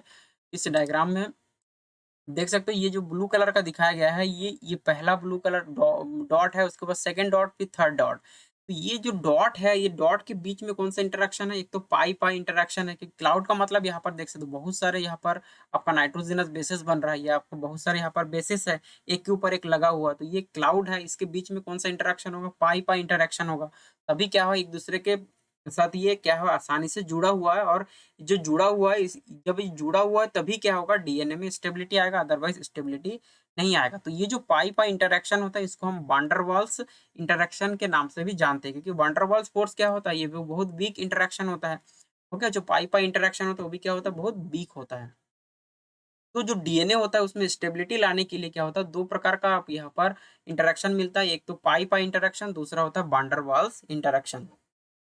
और इसी को ही हम बोलते हैं बेस स्टैकिंग, यानी कि एक दूसरे के ऊपर इसीलिए जुड़ा हुआ है क्योंकि दोनों बेस के बीच में क्या होगा, आपका पाई बॉन्ड और आपका वांडरवाल्स फोर्स के थ्रू जुड़ा हुआ है, तभी डीएनए में स्टेबिलिटी मेंटेन है। ओके, इस तरीके से आपको यहाँ पर ये समझना है। Base stacking also contribute to the stability of the double helix a hydrophobic effect. यहाँ पर हाइड्रोफोबिक इफेक्ट जो होता है, हाइड्रोफोबिक का मतलब होता है कि जो बेस स्टैकिंग होता है ये इतना स्टेबिलिटी मेंटेन कर दे कि इसके बीच में वाटर मॉलिक्यूल का एंट्री बिल्कुल भी बंद हो जाए। ओके, तो ये हाइड्रोफोबिसिटी को मेंटेन भी करता है और डीएनए को स्टेबिलिटी भी देता है। तो बेस स्टैकिंग ये बहुत इंपॉर्टेंट फंक्शन प्ले करता है, फंक्शन रोल प्ले करता है यहाँ पर स्टेबिलिटी देने के लिए डीएनए को, और दूसरा हाइड्रोफोबिसिटी जो इफेक्ट होते हैं उसको मेंटेन करने के लिए। ओके, तो यहाँ पर बेस स्टैकिंग बहुत ही इंपॉर्टेंट है, जिसमें कि हम देखते हैं डीएनए को एक तो स्टेबिलिटी मिल रहा है और दूसरा हाइड्रोफोबिसिटी को यहाँ पर मेंटेन कर रहे हैं। ठीक है, तो ये एक कॉन्सेप्ट हो गया। दूसरा हम कॉन्सेप्ट यहाँ पर देखते हैं जो बेसिस होता है। जो बेसिस होता है, basis can flip out from the DNA double helix. Okay, यहाँ पर जो नाइट्रोजनस बेस होता है वो फ्लिप आउट हो जाता है। फ्लिप आउट का मतलब होता है ये मूवमेंट करता है। ये जो बेसिस होता है ये मूवमेंट भी कर सकता है। जैसे आप फॉस्फोलिपिड के बारे में, इससे पहले हम लोग जब सेल बायोलॉजी के बारे में पढ़ रहे थे, तो जो लिपिड होता था वो फ्लिप फ्लॉप रिएक्शन के थ्रू क्या हो सकता था, अंदर बाहर जा सकते थे। उसी प्रकार से जब यहाँ पर जो डीएनए मॉलिक्यूल है, डीएनए मॉलिक्यूल का जब बेसिस होते हैं वो बेसिस भी क्या हो सकता है आपका अंदर की तरफ सारे बेसिस एक दूसरे से जुड़ा हुआ है, तो ये बेसिस क्या हो सकता है, फ्लिप आउट भी हो सकता है। यानी कि ये जो नाइट्रोजनस बेस है ये मूवमेंट भी कर सकता है। तो कि ये मूवमेंट क्यों होगा और कैसे होगा उसके बारे में भी देखते हैं। ये भी एक इंपॉर्टेंट कैरेक्टर होता है। तो क्यों होता है ये, as we have seen the energetic of the double helix favour the pairing of each other, pairing of each bases on one polynucleotide strand with the complementary basis on the other stand. ये हम सभी जानते हैं कि जो nitrogenous base होता है वो एक दूसरे से कॉम्प्लीमेंट्री शो करते हैं और एक दूसरे से जुड़ा होता है। Some time however individual base can protrude, protrude का मतलब होता है जो बेसिस होता है वो बाहर की तरफ निकल जाता है। कुछ टाइम यहाँ से देखा गया है, can protrude from the double helix in a remarkable phenomenon known as base flipping। Okay, some time यहाँ पर देखा गया कि जो बेसिस होता है वो बाहर की तरफ निकल जाता है। क्यों निकल जाता है, certain enzymes that certain enzymes that methylated base or removal damage base, so damage removal damage bases do so with the base in an extra helical। Okay, यहाँ पर क्या बताया जा रहा है, bases in an extra helical conformation in which it is flip out from the double helix, enabling the bases to site in the catalytic activity of the enzyme. कुछ enzyme के through यहाँ पर क्या होगा, कुछ कैटालिटिक यहाँ पर reaction होगा जिसके थ्रू क्या होगा यहाँ पर तब ये बेस क्या होगा, सब आपका फ्लिप आउट होगा। ओके, तो जब क्या होगा, डीएनए की रेप्लिकेशन के टाइम क्या होता है, जब कभी भी डीएनए में क्या होता है, कुछ एरर आ जाता है या डीएनए डैमेज हो जाता है, तो उस कंडीशन में क्या होता है, उस बेसिस को, यदि कोई गलत बेस पेयर यहाँ पर लग गया है, तो उस कंडीशन में उस बेसिस को क्या कर दिया जाता है, डीएनए से बाहर कर दिया जाता है, फिर उसको रिपेयर किया जाता है। रिपेयर करने के बाद फिर वापस आपका फ्लिप इन किया जाता है। ओके, इस तरीके से यहाँ पर बताया गया है। आप देख सकते हैं यहाँ पर रिमूवल डैमेज बेस। ओके, तो जो डैमेज बेस पेयर होगा, उस डैमेज बेस पेयर को अच्छे से करेक्ट कर लेने के बाद फिर से क्या होगा, अंदर की तरफ डाल दिया जाता है। तो इस जब इस तरीके का कंडीशन आएगा, जो डैमेज कंडीशन आएगा या मिथाइलेटेड कंडीशन आएगा, उस कंडीशन में यहाँ पर बेसिस को फ्लिप आउट किया जाता है। Further more enzymes involved in homologous recombination and DNA repair and repair are believed to scan DNA for homology or lesions of flipping out on base after another। Okay, तो यहाँ पर क्या हो रहा है, जो जब हम जैसे होमोलॉगस रिकॉम्बिनेशन में हम देखते हैं या डीएनए रिपेयर के टाइम हम देखते हैं। ओके, तो ये क्या होता है, आप ये एक देखिए, एक होता है डीएनए का जो स्ट्रक्चर बना हुआ, वो अपना होमोलॉजी को मेंटेन करके रखा हुआ है। लेकिन यदि हम कभी भी उसमें होमोलॉगस रिकॉम्बिनेशन देखते हैं या डीएनए रिपेयर के टाइम में देखते हैं, तो उस डीएनए रिपेयर में करते क्या है, बेस को क्या करते हैं, करेक्टली हम मैच करवाते हैं। अगर कोई गलत हो गया यहाँ पर डीएनए का जो बेसिस गलत लग गया है, तो उस जैसे हम मिसमैच अगर हम रिपेयर की बात करेंगे, तो मिसमैच रिपेयर में क्या होता है, डीएनए अगर गलत लग गया है, तो उस डीएनए को क्या करते थे, बाहर की तरफ निकाल के फिर सही डीएनए का इनकॉर्पोरेशन करते हैं। तो उस तरीके से यहाँ पर आपको समझना होगा, ये जो फ्लिप आउट होता है, तो जब भी होमोलॉगस रिकॉम्बिनेशन होता है या डीएनए डैमेज हो जाता है, उस कंडीशन में डीएनए को रिपेयर करना पड़ता है। जो रिपेयर करना पड़ता है, उस कंडीशन में डीएनए को फ्लिप आउट करके सही डीएनए को लगा के फिर उसको इनकॉर्पोरेशन किया जाता है। This is not energetically expensive because only one base is flipped out at a time. Clearly, DNA is more flexible than might be assumed at first glance. Okay, और ये जो रिएक्शन होता है, इसके लिए कोई भी एनर्जी एक्सपेंस नहीं करना पड़ता है, इसमें कोई भी एनर्जी को यूज नहीं होता है नॉर्मली जब हम बेस फ्लिपिंग आउट करते हैं। ओके, तो इस तरीके से हमें यहाँ पर इसको ध्यान में रखना है। और जब कभी भी यहाँ पर हम डीएनए फ्लिप आउट करते हैं, तो सिर्फ एक ही टाइम पे एक ही बेस पेयर को यहाँ पर फ्लिप आउट किया जा सकता है, ना कि यहाँ पर एक साथ बहुत सारे यहाँ पर बेस पेयर को किया जा सकता है। ऐसा नहीं है, एक टाइम पे एक ही बेस पेयर को रिपेयर करके यहाँ पर उस रिपेयर करके फिर इसको इनकॉर्पोरेशन किया जाता है। ओके, तो ये था कुछ इन्फॉर्मेशन डीएनए फ्लिप के बारे में। यहाँ से क्वेश्चन पूछा नहीं गया है, लेकिन कभी पूछा जा सकता है। ओके, अब हम यहाँ पर देखेंगे कि डीएनए की कुछ और इन्फॉर्मेशन, जैसे कि the two chain of the double helix have complementary sequence. ये तो आप सभी को पहले से पता होगा कि डीएनए क्या होता है, एक दूसरे के कॉम्प्लीमेंट्री यहाँ पर शो करते हैं। अब यहाँ पर जब कॉम्प्लीमेंट्री शो करते हैं, तो आपको यहाँ पर ध्यान में रखना है, जब हम नंबरिंग की बात किए थे, तो नंबरिंग की जब बात किए थे, तो यहाँ पर नंबर को आपको ध्यान में रखना है कि कौन कौन से नंबर से यहाँ पर हाइड्रोजन बॉन्ड बन रहा है।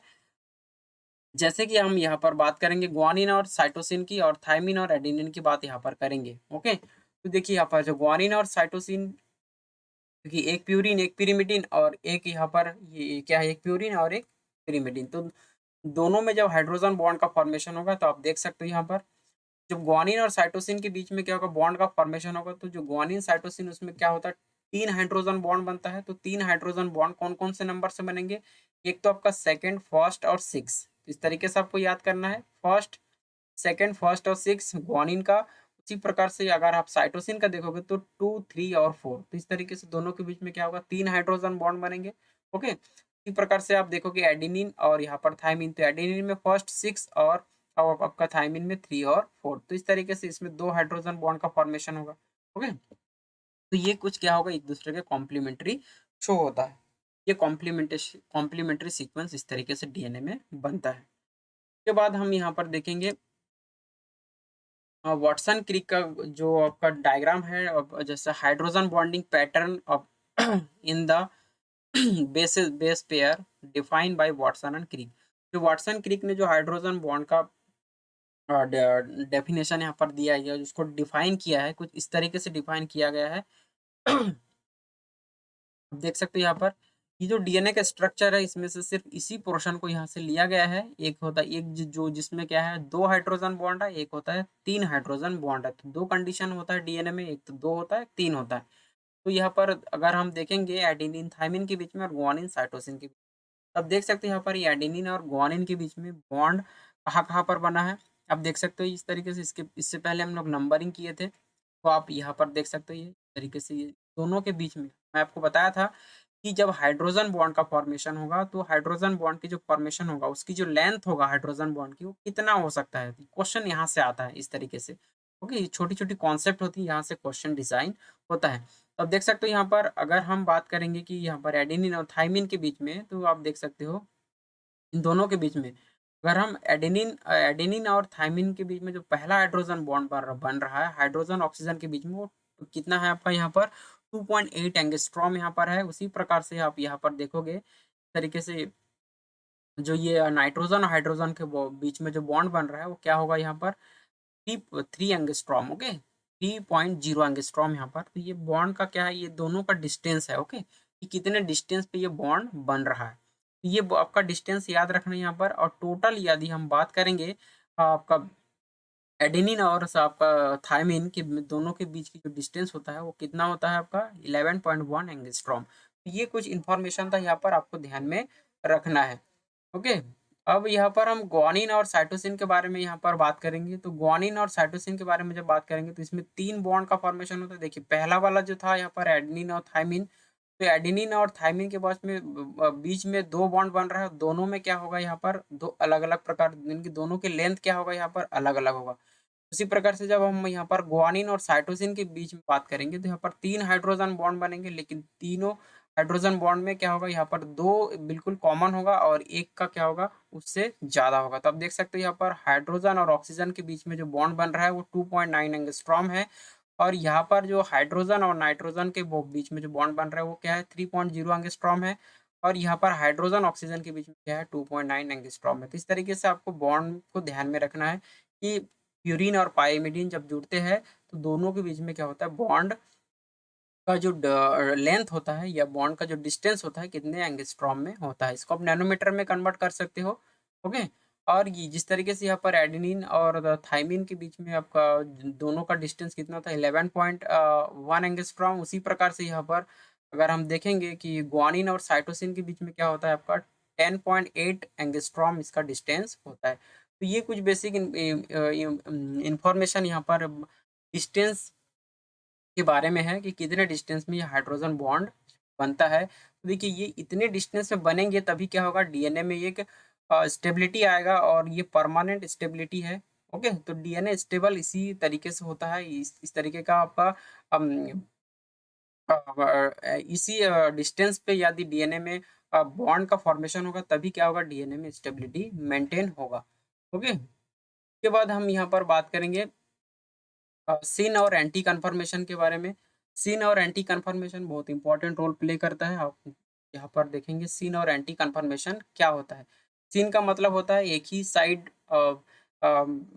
बॉन्ड बनने के बॉन्ड बनता है और एंटी का मतलब होता है अपोजिट साइड में बॉन्ड का फॉर्मेशन होता है। ओके, तो सिन और एंटी कन्फर्मेशन किस तरीके से काम करता है उसके बारे में देखते हैं। DNA containing alternative purine and pyrimidine residue can fold into left handed as well as right handed. दोनों आपका जो डीएनए होता है, चाहे आप लेफ्ट हैंडेड की बात करो चाहे आप राइट हैंडेड की बात करो, दोनों में क्या होता है डीएनए में क्या होता है फोल्ड होता है। यहाँ पर जो आपका सिन और एंटी कन्फर्मेशन है वो शुगर के बेस पर इसी को, ये जो सिन और एंटी कन्फर्मेशन है इसको हम शुगर पकरिंग के नाम से जानते हैं। पकड़ इसमें हम पढ़ते हैं। पकड़ का मतलब होता है कि दोनों में फोल्डिंग किस तरीके से होता है। जो कार्बन होता है शुगर में मोस्टली 5 कार्बन होता है, तो उसमें सेकंड कार्बन और थर्ड कार्बन में क्या होता है कुछ फोल्डिंग अलग तरीके से होता है, उसी को हम शुगर पकरिंग के नाम से जानते हैं। ओके, और इसी को हम सिन और एंटी कन्फर्मेशन के नाम से जानते हैं। तो राइट हैंडेड डीएनए और लेफ्ट हैंडेड डीएनए दोनों में क्या होता है आपका इस तरीके से डीएनए शुगर क्या होता है फोल्डेड होता है। तो किस तरीके से होगा उस स्ट्रक्चर को हम यहाँ पर देखेंगे। पर यहाँ पर हम देखेंगे कि वो जो आपका जो प्यूरिन और पाइरिमिडिन शुगर मॉलिक्यूल से किस तरीके से जुड़ा हुआ है। ठीक है? तो शुगर मॉलिक्यूल में किस तरीके से जुड़ा हुआ है उसकी जो उसका जो स्ट्रक्चर होता है शुगर और आपका बेस, तो ये किस तरीके से जुड़ा हुआ है एक दूसरे के, उसके बारे में यहाँ पर ये कंफर्मेशन दिया गया है। ओके, इसी चीज को हम किससे जोड़ेंगे, शुगर पकरिंग से इसी चीज को हम जोड़ेंगे कि वो C2 होगा कि C3 होगा। तो अभी हम यहाँ पर देखते हैं, to understand how DNA can form a left handed helix, क्यों ये लेफ्ट हैंडेड हेलिक्स है, we need to consider the glycosidic bond that connect the base to the one position of 2 prime D का 2 prime deoxyribose. Okay, जो deoxyribose sugar होता है उसका जो first position होता है, उस पोजीशन से जो ग्लाइकोसिडिक बॉन्ड बनता है, तो ग्लाइकोसिडिक बॉन्ड यहाँ पर, ओके, ये बहुत इंपॉर्टेंट है। ओके, डीएनए का ये जो डीएनए और जो बेस होता है, बेस और जो शुगर होता है, दोनों के बीच में जो ग्लाइकोसिडिक बॉन्ड बनता है, तो आपको पता होगा जो पेंटोस शुगर होता है, पेंटोस शुगर के फर्स्ट नंबर जो पोजीशन होता है उसी से क्या होता है, बेस जुड़ा रहता है, और जो ग्लाइकोसिडिक बॉन्ड क्या होता है उसी में बनता है। ओके, फर्स्ट नंबर और शुगर के फर्स्ट नंबर जो पोजीशन होता है उसी से क्या होता है, आपका ग्लाइकोसिडिक बॉन्ड बनता है। तो जब ग्लाइकोसिडिक बॉन्ड बनता है और जो डीऑक्सीराइबोस शुगर में, तो उसी चीज को हमको यहाँ पर देखना है कि जो बॉन्ड किस तरीके से बना हुआ है। This bond can be in one of two conformation called syn and anti. इसी में दो प्रकार के कन्फर्मेशन बनता है, एक होता है सीन और दूसरा होता है anti. In right handed DNA the glycosidic bond is always in the anti conformation. जितने भी राइट हैंडेड डीएनए, जैसे कि हम ए डीएनए की बात करते हैं, बी डीएनए, दोनों क्या होगा हमारा, ये दोनों क्या होता है हमारा, राइट हैंडेड डीएनए होता है, और जो लेफ्ट हैंडेड डीएनए होता है वो तो जेड डीएनए। ओके, तो जो राइट हैंडेड डीएनए होता है उसमें हमेशा एंटी कन्फर्मेशन होगा, और नेचर में क्या होता है, एंटी कन्फर्मेशन ही यहाँ पर कॉमन है। ओके, जो लेफ्ट हैंडेड डीएनए होता है वो तो क्या होगा, ये रेयरली डीएनए है, लेकिन जो राइट हैंडेड डीएनए होता है और जो बी डीएनए होता है मोस्टली वही क्या है, नेचर में कॉमन होता है, और उसमें एंटी कन्फर्मेशन ही होता है। ये जो सिन कन्फर्मेशन और एंटी कन्फर्मेशन, ये एग्जिस्ट क्यों नहीं कर रहे हैं एक दूसरे को, या एग्जिस्ट क्यों करते हैं इस प्रकार के कंफर्मेशन, ये हमें यहाँ पर ध्यान में रखना है। In the left handed DNA helix the fundamental repairing fundamental repeating unit usually is a purine pyrimidine nucleotide with the glycosidic bond in the conformation at pyrimidine residue and the syn conformation of the purine residue। इसमें जो pyrimidine होता है उसमें क्या होता है, हमारा anti conformation होता है अगर हम लेफ्ट हैंडेड डीएनए की बात करें, और जो सिन कन्फर्मेशन होता है प्यूरिन में देखा गया है। जो ग्लाइकोसिडिक बॉन्ड बनता है वो, तो जब हम इस तरीके से जब हम देखेंगे कि जो आपका जो जेड डीएनए होता है, नॉर्मली हम यहाँ पर लेफ्ट हैंडेड डीएनए की बात कर रहे हैं, तो लेफ्ट हैंडेड डीएनए में क्या होता है, आपका जेड डीएनए कंसीडर किया जाता है, तो उसमें क्या होता है, दो प्रकार के कन्फर्मेशन होता है। लेकिन अब आपका जो राइट हैंडेड डीएनए होता है उसमें सिर्फ और सिर्फ एंटी कन्फर्मेशन ही होता है। ओके, तो यदि हम लेफ्ट हैंडेड डीएनए की बात करें तो उसमें जो पिरिमिडीन के केस में क्या करते हैं, एंटी कन्फर्मेशन, और प्यूरिन के केस में क्या होता है आपका sin confirmation। Okay, it is it is this sin confirmation at the purine nucleotide that is responsible for the left handed of the helix। Okay, क्या होता है यहाँ पर, आपका जो प्यूरिन न्यूक्लियोटाइड होता है, प्यूरिन में क्या होता है आपका, यहाँ पर सिन कन्फर्मेशन होता है, और रिस्पॉन्सिबल होता है ये जो आपका सिन कन्फर्मेशन होता है, और सिन कन्फर्मेशन जो होता है वो नेचर में आपका कॉमन नहीं है। ओके, जो डीएनए का कॉमन स्ट्रक्चर होता है, बी डीएनए होता है कॉमन स्ट्रक्चर, तो बी डीएनए क्या होता है, एंटी होता है, लेकिन जो सिन कन्फर्मेशन होता है, सिन कन्फर्मेशन के वजह से ही क्या होता है, आपका लेफ्ट हैंडेड जो आपका डीएनए होता है वो परफॉर्म होता है। एंटी कन्फर्मेशन यदि होता तो हमेशा से क्या होता है, वो बी डीएनए की तरह ही काम करता है, लेकिन इसमें क्या है, सिन कन्फर्मेशन हो रहा है, और सिन कन्फर्मेशन यदि होगा तो स्टेरिक हिंड्रेंस काफी ज्यादा होगा। ओके, सिन का मतलब होता है कि आपका जो नाइट्रोजन में बेस होता है और आपका जो शुगर मॉलिक्यूल होता है वो एक ही सीरीज में लगा होता है, जिसके वजह से स्टेरिक हिंड्रेंस काफी ज्यादा होता है, और स्टेरिक हिंड्रेंस यदि ज्यादा होगा तो वो नेचर में सेलेक्ट नहीं होता है। इसी वजह से उसमें, इसीलिए जो आपका जो जेड डीएनए होता है वो उसको कंसिडर नहीं किया जाता है। इसीलिए एंटी कन्फर्मेशन को क्या किया जाता है, नेचर में सेलेक्ट करते हैं, क्योंकि जो एंटी कन्फर्मेशन है, और एंटी कन्फर्मेशन यदि होगा तो उसमें स्टेरिक हिंड्रेंस, ओके, जो स्टेरिक हिंड्रेंस होता है वो नहीं होगा, और स्टेरिक हिंड्रेंस नहीं होगा तो डीएनए की जो स्टेबिलिटी होता है वो बना रहेगा। ओके, यही रीजन होता है सिन और एंटी कन्फर्मेशन की। यहाँ पर हम देखते हैं the change to the syn position in the purine residue to alternating anti anti syn conformation gives the backbone of the left handed DNA zig zag look. Okay, जो जिग जैक हम पढ़ते हैं कि जो जेड डीएनए होता है zig Jack form में होता है, जो जिग जैक लूक दिखाई देता है वो एंटी और सिन कन्फर्मेशन की वजह से जिग जैक फॉर्म बनता है। नहीं तो अगर नॉर्मल अगर एंटी बनता तो सिर्फ एक ही डायरेक्शन में उसका मतलब वो स्टेबल उसका स्टेबिलिटी होता है, लेकिन यहाँ पर क्या है, एक है जिग एक जैग, दो फॉर्म यहाँ पर होता है। तो एंटी और सिन दोनों बनता है तभी वो क्या होता है, जिग जैग फॉर्म को मेंटेन करते हैं। इसी इसी एंटी और सिन की वजह से उनका कन्फर्मेशन जिगजैग होते हैं। और इसी तरीके से क्योंकि जो एंटी और सिन होगा तो उसका उसका जो एंगल होगा वो भी चेंज हो जाएगा। इसकी वजह से क्या होता है, लेफ्ट हैंडेड की तरह वो मूवमेंट करता है। ये लेफ्ट हैंडेड डीएनए कहा जाता है। Okay, hence it designated to Z DNA. इसी को हम क्या बोलते हैं, जेड डीएनए के नाम से जानते हैं, which distinguish it from right handed. Okay, तो यहाँ पर राइट हैंडेड डीएनए से क्या होता है, ये अलग होता है। The rotation that affect the change from anti to syn also cause the sugar group to undergo a change in the पकर। आपको बोला था ये यही क्या है आपका, जो आपका ये सिन और एंटी कन्फर्मेशन होता है, इसी में क्या होता है, शुगर पकरिंग को भी हम यहाँ पर देखते हैं। और यहाँ पर जो शुगर का पकरिंग होगा वो भी क्या होगा, यहाँ पर चेंज होगा।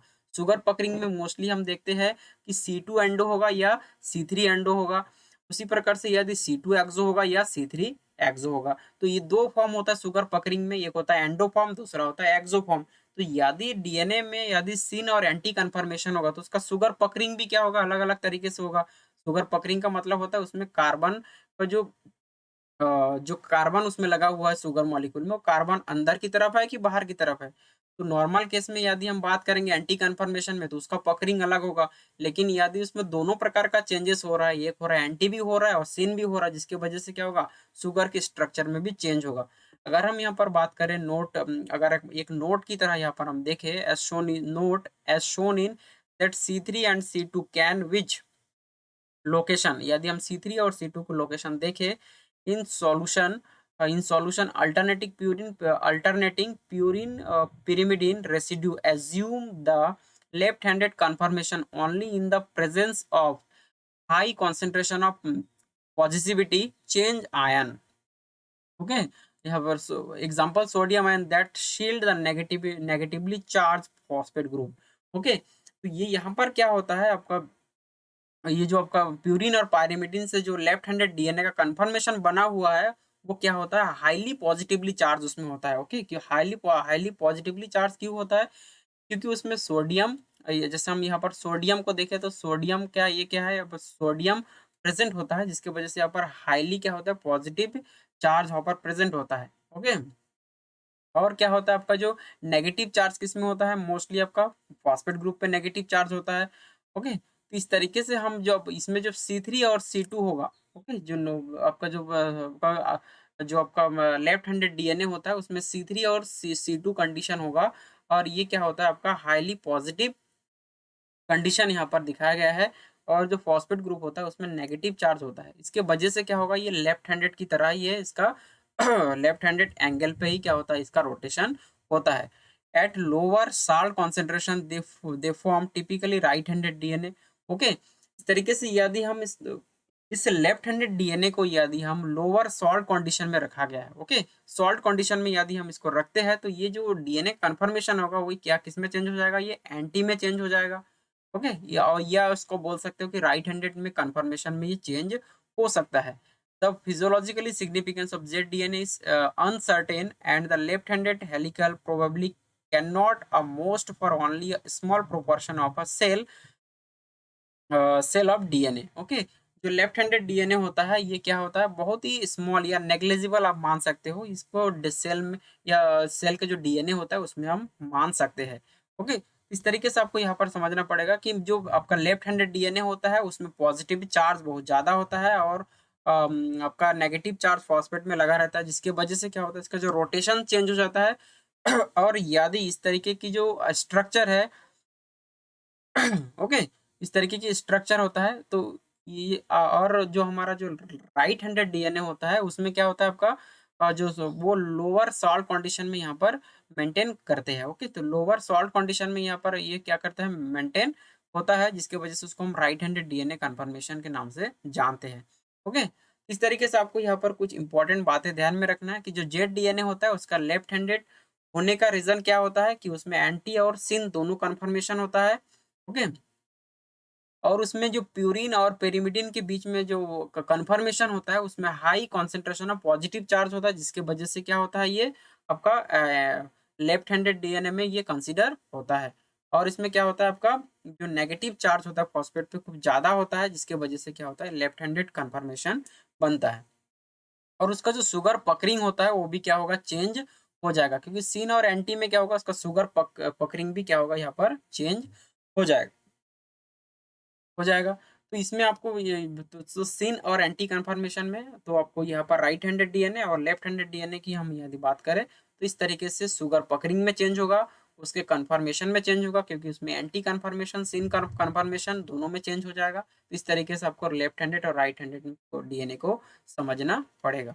ओके, उसके बाद आप यहाँ पर देखते हैं कि ये देखिए यहाँ पर ये जो कन्फर्मेशन दिखाया गया है यहाँ पर, अगर हम इसको शुगर माने, ये बीच में क्या है शुगर है, और बीच में ये देखिए first second third fourth fifth six इस तरीके से सेवन, यहाँ पर ये सारे क्या रोटेशन दिखाया गया है यहाँ पर, क्योंकि जो शुगर मॉलिक्यूल होता है वो रोटेट होते रहता है, उसके साथ साथ बेसिस भी क्या होता है रोटेट होता है। तो उस इसी रोटेशन को हम यहाँ पर देखते हैं कि ये जो रोटेशन है एक्चुअल में किस तरीके से रोटेशन हो रहा है। अब यहाँ पर देख सकते हो ये सिन कंडीशन है, ये एंटी कंडीशन है, ये भी एंटी कंडीशन है। सिन कंडीशन हम किसको मानते हैं, जो जेड डीएनए होता है उसमें सिन कन्फर्मेशन होता है, यानी कि उसमें लेफ्ट हैंडेड डीएनए होता है तो सिन कन्फर्मेशन होता है। तो सिन कन्फर्मेशन इसीलिए होता है, देखिए आप अगर सिन कन्फर्मेशन होगा, आप यहाँ पर देख सकते हो ये एक शुगर मॉलिक्यूल है, इसका रोटेशन इस तरीके से है, तो रोटेशन इस तरीके से होगा तो ये जो ऑक्सीजन है और जो नाइट्रोजन इनके बीच में क्या होगा बॉन्ड बन जाएगा, क्योंकि ये जो आपका जो बेसिस है नाइट्रोजनस बेस और आपका जो शुगर मॉलिक्यूल है बिल्कुल पास पास आ गए हैं, आप देख सकते हो। तो जब इस तरीके से दोनों मॉलिक्यूल पास पास आ जाएंगे तो यहाँ पर स्टेरिक हिंड्रेंस होगा, यानी कि दोनों आपस में बॉन्ड बनाने की संभावना ज्यादा हो जाएगी, जिसके वजह से क्या होगा ये स्ट्रक्चर नेचर में इसको ज्यादा मेंटेन नहीं किया गया है। ओके, इसीलिए ये नेचर में स्टेबिलिटी मेंटेन नहीं करते हैं, हालांकि सर्टेन कंडीशन में ऐसा देखा गया है, बट इन नेचर में सेलेक्ट इसीलिए नहीं किया गया है क्योंकि इनके बीच में क्या होगा स्टेरिक हिंड्रेंस काफी ज्यादा होगा, और स्टेरिक हिंड्रेंस होगा तो यहाँ पर इस तरीके का डीएनए में कोई भी प्रोटीन बाइंड नहीं कर सकते हैं, कोई भी अदर फंक्शन इसमें नहीं हो सकता, क्योंकि खुद पहले से क्या होगा बहुत डिस्टर्ब हो रखा हुआ है। ओके, इसी तरीके से यदि हम एंटी कन्फर्मेशन को देखें तो अब यहाँ पर देखिए सिन कन्फर्मेशन में क्या होता है एडिनोसिन होता है, यहाँ पर एंटी कन्फर्मेशन ये क्या है कि दोनों कन्फर्मेशन आपको दिखाया गया है कहाँ पर जेड डीएनए में, दोनों कंडीशन एडिनोसिन, ये सिन एंड एडिनोसिन है, ये एंटी है। ओके, ये इन दोनों की वजह से ये जिगजैग फॉर्म में प्रेजेंट होता है। तो अगर हम एंटी कन्फर्मेशन में देखें तो एंटी में तो ठीक है, ये देखिए अब नाइट्रोजनस बेस इससे इस शुगर स्ट्रक्चर से काफ़ी दूर है, अपोजिट साइड में है, तो इसमें कोई भी स्टेरिक हिंड्रेंस नहीं होगा। लेकिन इसमें क्या होगा अगर इस तरीके से बी कंडीशनिंग होता तो इसमें स्टेरिक हिंड्रेंस नहीं होता, लेकिन कहीं-कहीं पर यहाँ पर सिन कन्फर्मेशन की वजह से स्टेरिक हिंड्रेंस ज़्यादा हो जाएगा, जिसके बेसिस पर क्या होगा ये जिगजैग फॉर्म में ये अपने आप को स्टेबिलिटी मेंटेन करते हैं, और इसकी वजह से ये नेचर में सेलेक्ट नहीं किया गया है। ओके, उसका और जो दूसरा फॉर्म होता है वो होता है एंटी साइटिडीन। ओके, तो ये जो एंटी एंटी साइटिडीन साइटिडीन होता है, यानी कि ये हम राइट हैंडेड डीएनए की बात करते हैं, जो राइट हैंडेड डीएनए होता है वो उसमें तो राइट हैंडेड डीएनए में हम एंटी एडेनोसिन की बात करते हैं, एंटी साइटिडीन की बात करते हैं। ओके, लेकिन हम यदि अगर हम नॉर्मल लेफ्ट हैंडेड डीएनए की बात करते हैं तो इसमें सिन कन्फर्मेशन एडिनोसिन में भी हो रहा है, एंटी कन्फर्मेशन एडिनोसिन में ही हो रहा है, मतलब सेम बेसिस पे क्या हो रहा है सिन भी हो रहा है एंटी भी हो रहा है, जिसके वजह से डीएनए में स्टेबिलिटी उतने अच्छे से नहीं है, और जिसके वजह से नेचर ने इसको सेलेक्ट नहीं किया है।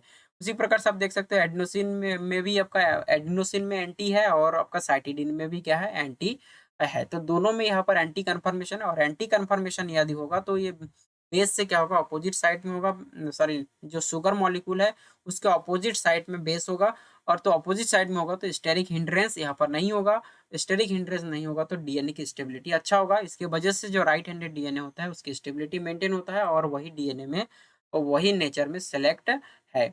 ओके, इस तरीके से आपको सीन एंड एंटी कन्फर्मेशन को समझना है।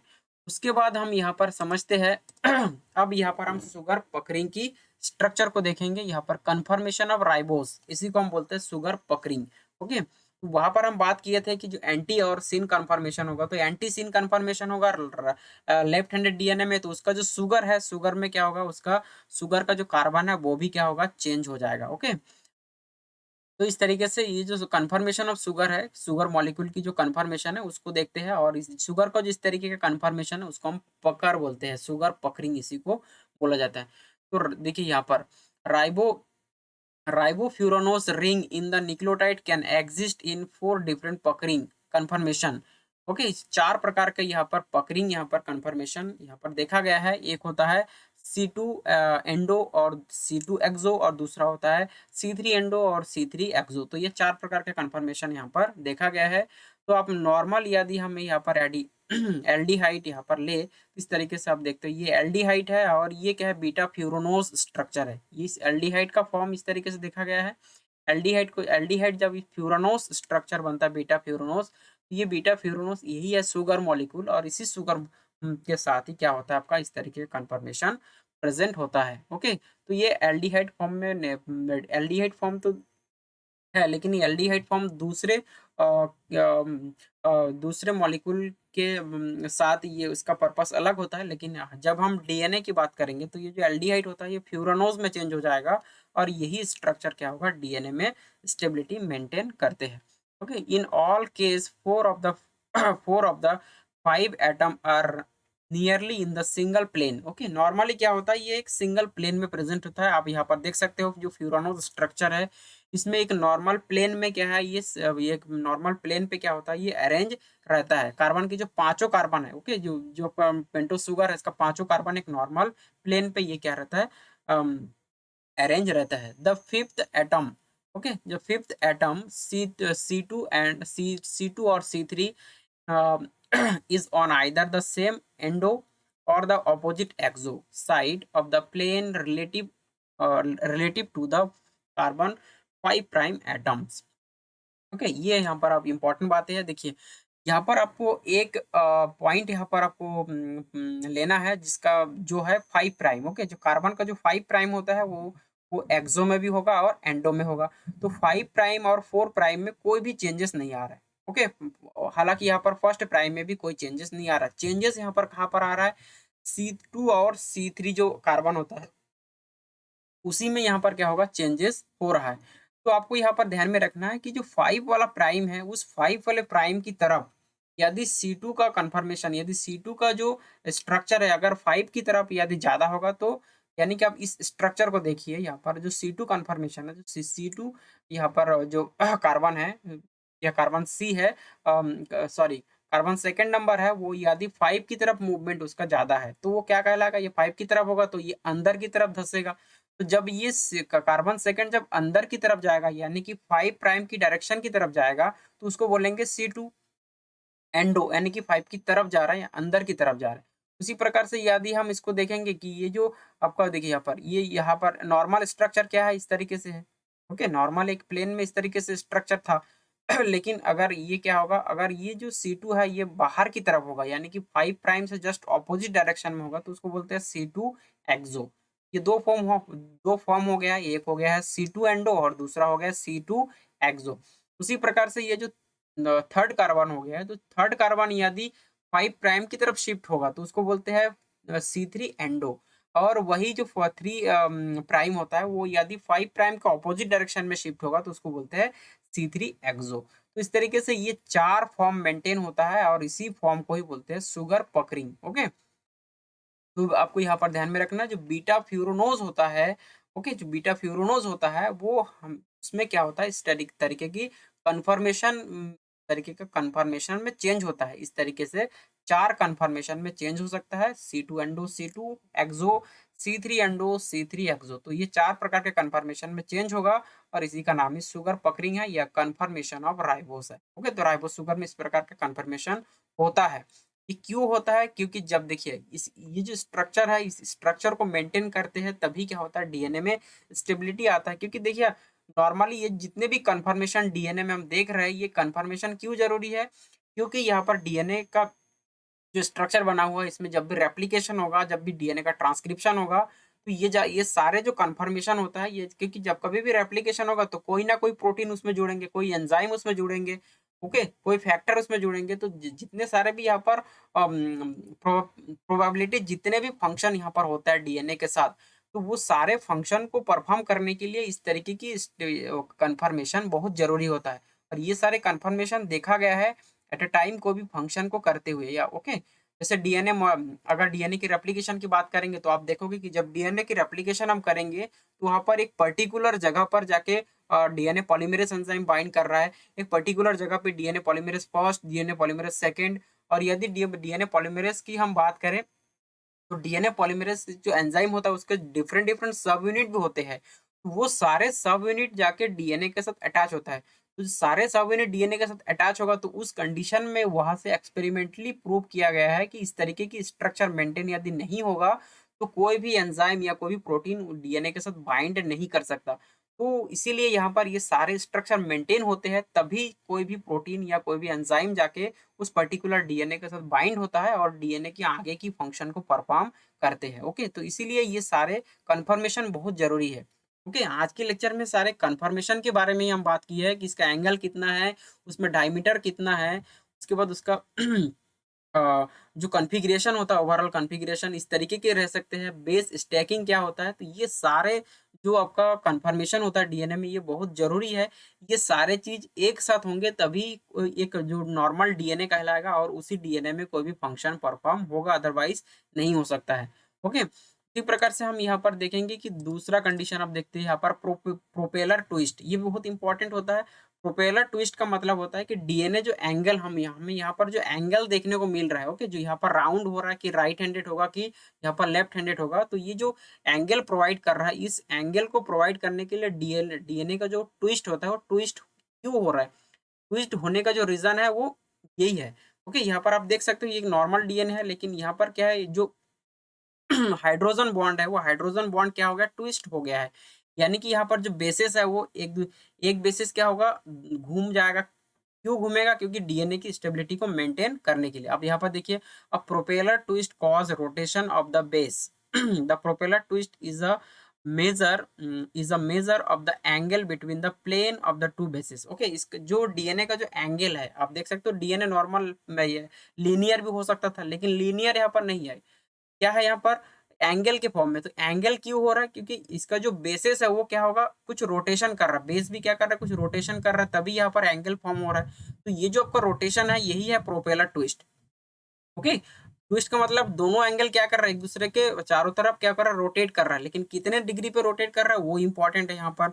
Okay, each base is planar, जो सारे बेसिस होता है वो क्या होता है, प्लेनर होता है। But when two bases pair they do not always line up perfectly flat with each other, this angle is called propeller twist because the bases are twisted away from each other। Okay, देखिए normal case में क्या होता है, जितने भी यहाँ पर nitrogenous bases होता है एक प्लेन पे रहता है, लेकिन हमेशा ये प्लेन पे नहीं हो सकता है। मैं आपको थोड़ी देर पहले वही बताया हूँ कि जब कभी भी कोई प्रोटीन डीएनए के साथ बाइंड कर रहा है तो उस प्रोटीन को बाइंड करने के लिए पर्टिकुलर शेप चाहिए होगा।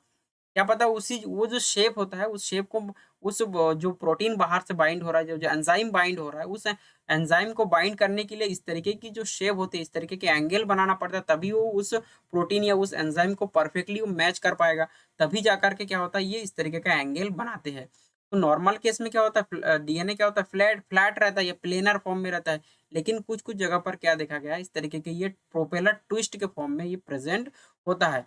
ओके, तो हमेशा से प्लेन नहीं होगा, कुछ जगह पर इस तरीके से ट्विस्ट देखा गया है। और ट्विस्ट का रीजन होता है, एक तो डीएनए को स्टेबिलिटी मेंटेन करते हैं, डीएनए के एंगल को मेंटेन करते हैं, और जो कोई भी आपका प्रोटीन या एंजाइम इस डीएनए के साथ बाइंड करेगा उस डीएनए को हेल्प मिलता है इस तरीके की रोटेशन में।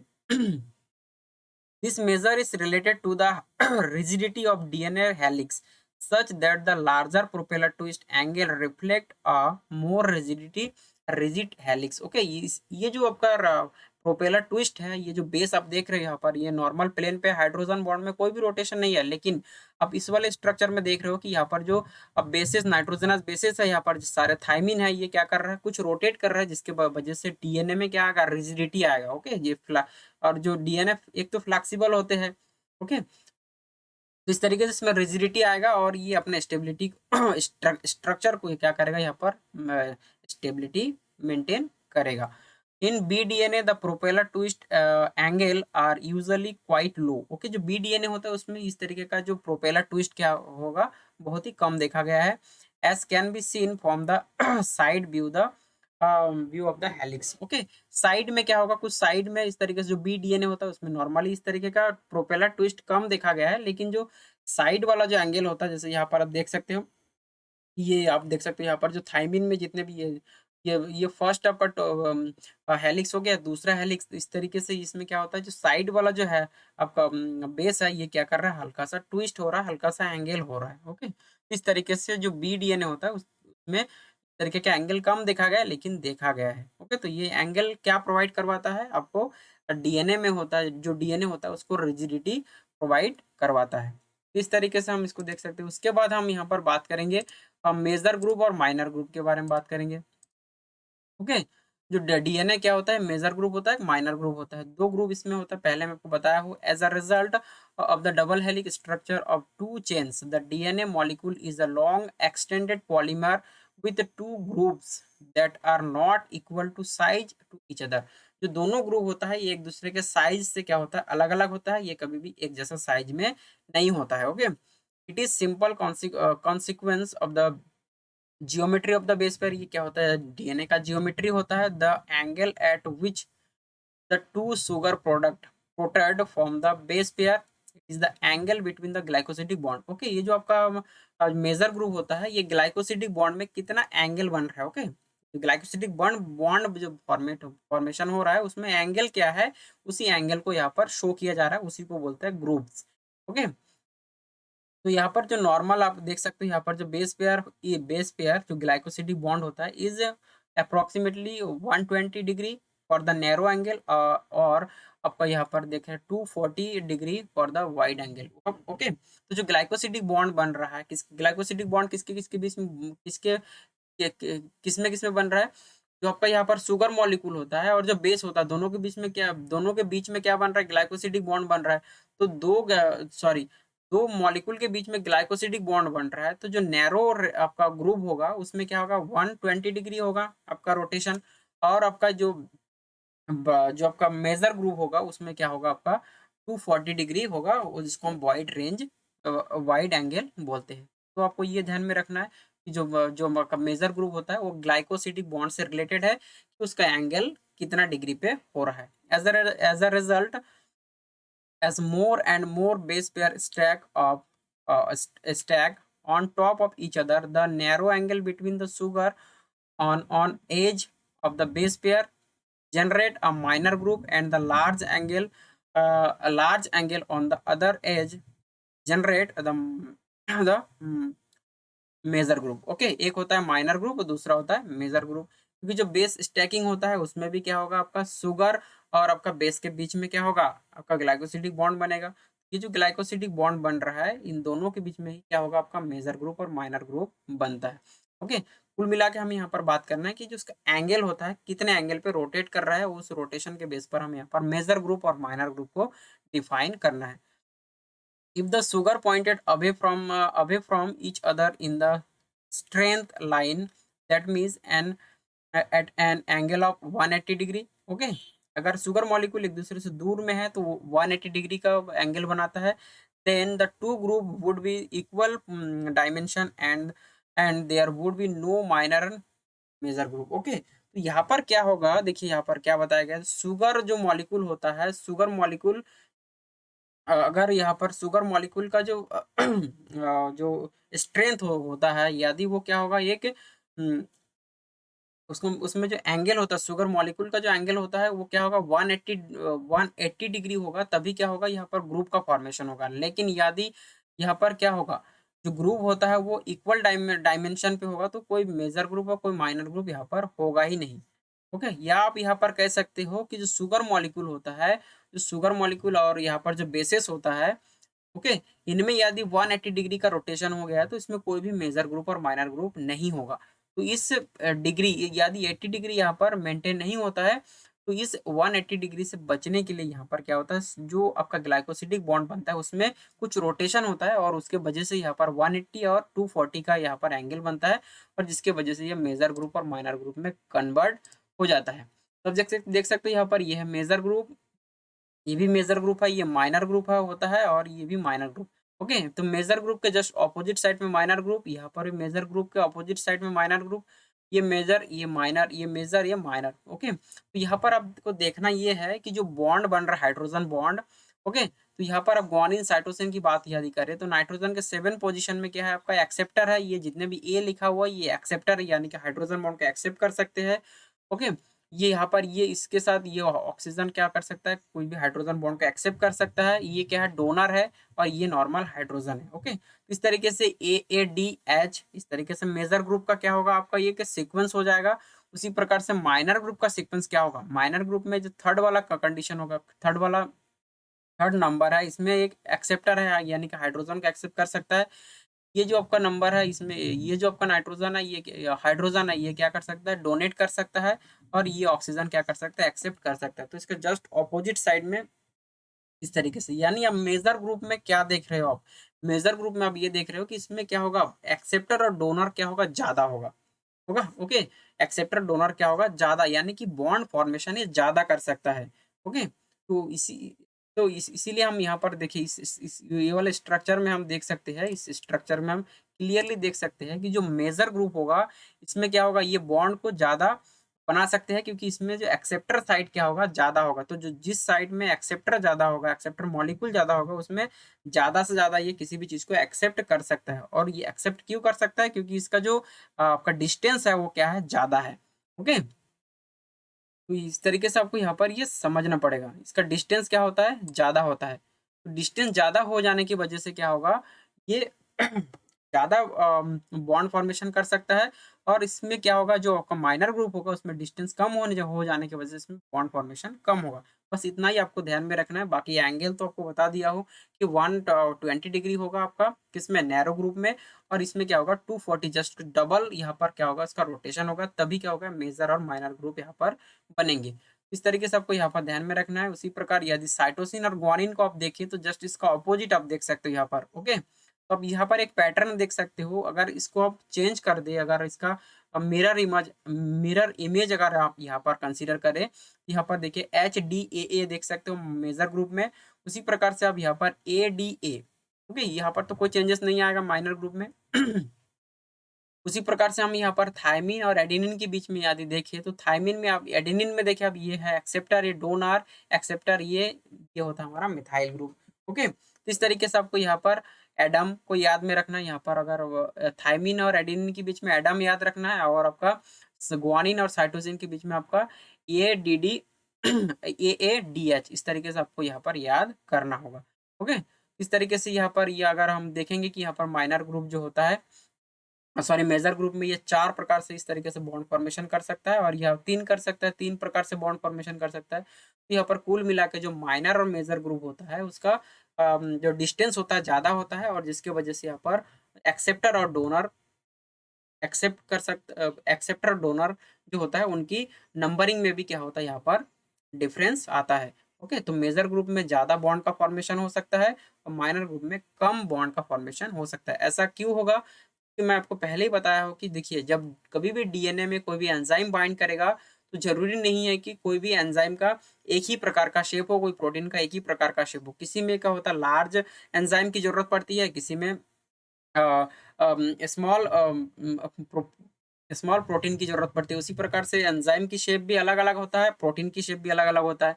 तो जो माइनर ग्रुप होता है और जो मेजर ग्रुप होता है उसका मतलब ये होता है कि कोई भी प्रोटीन जिसका जैसा शेप है उसी प्रकार के शेप का प्रोटीन इस तरीके से इस मेजर ग्रुप और माइनर ग्रुप में क्या होगा बाइंड करेगा, तभी जाके डीएनए की परफॉर्मेंस शुरू होगी। ओके, तो इस तरीके से आपको मेजर और माइनर ग्रुप को ध्यान में रखना है। अब ये है डीएनए स्ट्रक्चर का लास्ट, जिसमें हम ओवरऑल जो जितने भी यहाँ पर स्ट्रक्चर को अभी हम यहाँ पर में देखे हैं उन सारे स्ट्रक्चर को हम यहाँ पर एक टेबल के फॉर्म में यहाँ पर देख रहे हैं, क्योंकि जितने भी रिएक्शन अभी तक, जितने भी स्ट्रक्चर, जितने भी कन्फॉर्मेशनल चेंजेस, जितना भी एंगल, जितना भी डायमीटर हम यहाँ पर देखे हैं उस सभी का एक क्या है यहाँ पर शॉर्ट फॉर्म में यहाँ पर दिखाया गया है। ये चार्ट अगर आपको याद हो जाएगा तो क्वेश्चंस क्या होता है यही से डिज़ाइन होता है। तो ये चार्ट बहुत ही इम्पोर्टेंट होता है। यहाँ पर क्या होगा कंपैरिज़न करते हुए इस देखिए यहाँ पर comparison of the structural properties of ABZ DNA as drive from single crystal X ray analysis हो गया। एक ऐसे जो क्रिस्टलोग्राफी होता है उसी से क्या होगा, उसी से डीएनए को स्टडी किया गया है।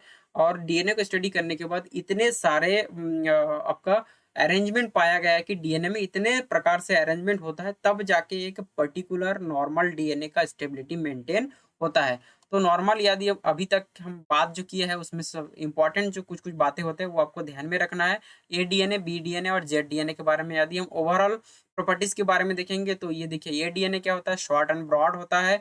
और अगर बी डीएनए की बात करें तो लॉन्गर एंड थिनर होता है। और उसी तरीके से जेड डीएनए की बात करेंगे तो इलोंगेटेड देन स्लिम होता है। ओके, उसी प्रकार से हम यहाँ पर राइस बेस पेयर की संख्या देखेंगे तो बेस पेयर में देखेंगे यहाँ पर 2.3 एंगस्ट्रॉम होता है, 3.32 एंगस्ट्रॉम होता है बी डीएनए में। जेडीएनए में 3.8 एंगस्ट्रॉम होता है। हेलिक्स की अगर पैकेजिंग की डायमीटर देखेंगे, पैकेजिंग किस तरीके से होता है तो उसमें क्या होता है 25.5 एंगस्ट्रॉम। एडीएनए में, बीडीएनए में क्या होता है 23.7 एंगस्ट्रॉम। उसके बाद जेडडीएनए में क्या होता है आपका 18.4 एंगस्ट्रॉम होता है। ओके, अब ये जो डीएनए की रोटेशन की सेंस में अगर अगर हम उसके जो देखिए अगर राइट हैंडेड कौन सा है, उसके बाद लेफ्ट हैंडेड कौन सा है, ये उसके रोटेशन के बेस पर हम यहाँ पर उसको डिटरमाइन करते हैं। तो अगर हम रोटेशन की बात करें तो ये डीएनए में क्या होता है राइट हैंडेड, बी डीएनए में क्या होता है राइट हैंडेड। और अगर जेड डीएनए की बात करें तो वो क्या होता है लेफ्ट हैंडेड डीएनए होता है। उसी तरीके से यहाँ पर बेस पेयर पर हेलिक्स अगर रिपीट की बात करेंगे, पर हेलिक्स का बेस पेयर की रिपीट की बात करेंगे तो सब नॉर्मली ए डीएनए और बी डीएनए में 1 1 होता है और जे डीएनए में 2 होता है। बेस पेयर पर टर्न हेलिक्स ये हमें ध्यान में रखना है पर टर्न के बारे में। ओके, कि एक टर्न में कितना हेलिक्स है तो अप्रोक्सीमेटली ए डीएनए में 11 होता है बेस पेयर की संख्या। उसी प्रकार से यहाँ पर कितना होता है, यहाँ पर 10 लिखा गया है, लेकिन अगर बी डीएनए की बात करें तो 10.5 होता है। उसी प्रकार से जेड डीएनए में 12 होता है। ओके, अगर रोटेशन की बात करेंगे पर डीएनए बेस पेयर में तो रोटेशन आप देख सकते हो 3.36 होता है यहाँ पर एंगस्ट्रॉम। और यहाँ पर 33.6 होता है ए डीएनए में। और यहाँ पर 35.9 एंगस्ट्रॉम होता है। उसी प्रकार से जेड डीएनए में देखें तो -60 और डिग्री पर 2 बेस पेयर में होता है। ओके, उसके बाद हेलिक्स के बीच में यदि हम देखें कि पिच ऑफ हेलिक्स के बीच में कितना मतलब यहाँ पर एंगस्ट्रॉम होता है, तो यहाँ पर 24.6 एंगस्ट्रॉम होता है, 33.2 एंगस्ट्रॉम होता है और यहाँ पर क्या होता है 45.6 एंगस्ट्रॉम होता है। तो इस तरीके से यहाँ पर ये इंपॉर्टेंट बातें हो गया। उसके बाद हेलिक्स की जो लोकेशन होता है, हेलिक्स की जो एक्सिस की जो लोकेशन होता है वो मेजर ग्रुप है कि माइनर ग्रुप है वो भी देखना है यहाँ पर। ओके, तो ये डीएनए में मेजर ग्रुप होता है या जो बी डीएनए होता है वो बेस पेयर के थ्रू हम कंसीडर करते हैं कि हेलिक्स की जो लोकेशन क्या हो सकता है। उसके बाद जेड डीएनए में क्या होता है माइनर ग्रुप होता है। ओके, उसके बाद जब हम मेजर ग्रुप प्रोपोर्शन के बारे में यदि हम देखेंगे तो ये बहुत इंपॉर्टेंट है। ये क्या होता है, अब ए डीएनए जो होता है extremely narrow but very deep. Okay, ये डीएनए होता है काफी क्या होता है नैरो होता है, जितना एक्सपेक्ट नहीं कर सकते उससे ज्यादा क्या होता है ये नैरो होता है, डीप होता है काफी ज्यादा। ओके, उसी प्रकार से यदि हम बी डीएनए की बात करें तो wide and intermediate depth. Okay, एक नॉर्मल ये डेप्थ पर होता है और ये क्या होता है वाइड होता है। मेजर ग्रुप वाइड होता है मतलब चौड़ा होता है और ये काफी नैरो होता है। ओके, आप देख सकते हो इसका जो मेजर ग्रुप होता है वो काफी नैरो होता है, लेकिन बी डीएनए में क्या होता है वाइड होता है, थोड़ा चौड़ा होता है और ये इंटरमीडिएट डेप्थ होता है। उसी प्रकार से जो आपका जेड डीएनए होता है वो क्या होता है flatted out on helix surface. Okay, flatted होता है। उसी प्रकार से यदि हम माइनर की प्रॉपर्टीज को देखेंगे तो वेरी ब्रॉड बट शैलो होता है। उसी तरह का तरीके से हम यहाँ पर मोस्टली हम यहाँ पर बी डीएनए की सेंस में बात करना है, लेकिन जब कभी भी कॉम्पिटिटिव क्वेश्चन आ जाता है तो आपको वहाँ पर ध्यान में रखना है कि कौन सा एक्सट्रीमली नैरो है, कौन सा वाइड नैरो है, कौन सा वाइड वेरी ब्रॉड है और कौन सा शैलो है, तो ये आपको ध्यान में रखना है। तो अगर हम माइनर ग्रुप की बात करें तो ये ए डीएनए की बात करेंगे तो इसमें वेरी ब्रॉड एंड शैलो होता है। उसी प्रकार से अगर बी डीएनए की बात करेंगे तो narrow end of intermediate depth होता है। और यहाँ पर जो जेड डीएनए होता है वो extremely narrow but very deep होता है यहाँ पर। ओके, इसी प्रकार से जो लास्ट हमारा जो बहुत इंपॉर्टेंट है जो ग्लाइकोसिडिक बॉन्ड फॉर्मेशन होता है या ग्लाइकोसिडिक बॉन्ड कॉन्फर्मेशन होता है वो एंटी और सीन में हम यहाँ पर डिस्कस किए थे कि कौन सा एंटी होगा कौन सा आपका सीन होगा। तो आपको पहले से ही पता होगा जो ए डीएनए और बी डीएनए होता है उसमें हमेशा हमेशा क्या होगा एंटी कन्फर्मेशन होगा। और आपका जो जो आपका जेड डीएनए होगा उसमें एंटी और सिन दोनों होगा, ओके। और इसमें एक चीज़ और मेंशन नहीं किया गया है, जैसे कि हम सी3 और सी2 एंडो की बात यहाँ पर हम कर रहे थे, तो नॉर्मली क्या होगा आपका जो बीडीएनए और एडीएनए है वो एंटी कन्फर्मेशन और आपका सिन कन्फर्मेशन की बेसिस पर ही उसमें हम सी3 एंडो और सी2 एंडो को मेंशन सॉरी सी3 और सी2 को देखते हैं, तो यहाँ पर मेंशन नहीं किया गया है। तो जब हम तो इसीलिए ये इस चार्ट में आप सी3 एंडो और क्योंकि एडीएनए, बीडीएनए और जेडडीएनए में सी3 एंडो और सी2 एंडो को आपको यहाँ पर मेंशन कर लीजिएगा, ओके। तो ये था ओवरऑल इन्फॉर्मेशन। इस चार्ट में हम ये देखे हैं कि डीएनए में कितने प्रकार का अरेंजमेंट हो सकता है, तो ये पूरा अरेंजमेंट इस चार्ट में दिया गया है। लेकिन ये चार्ट को याद करने से आपको यहाँ से क्वेश्चन मिल जाएगा, लेकिन इस चार्ट को याद करने से नहीं होगा। आप जितने भी यहाँ पर जितने प्रकार के भी यहाँ पर कन्फर्मेशन आपको मैं पढ़ाया हूँ, जितने प्रकार का अरेंजमेंट पढ़ाया हूँ, ये सारे अरेंजमेंट को आपको ध्यान में रखते हुए उस चार्ट को यदि कंपेरेटिवली आप स्टडी करेंगे, तो यहाँ से काफ़ी क्वेश्चन आपको सीएसआर में मिलेगा, ओके। तो ये था ओवरऑल स्ट्रक्चर डीएनए का, ओके। आई होप कि आपको ये लेक्चर अच्छा लगा होगा। यदि आपको ये लेक्चर अच्छा लगा होगा तो आप कमेंट, शेयर और लाइक ज़रूर करें। Thank you.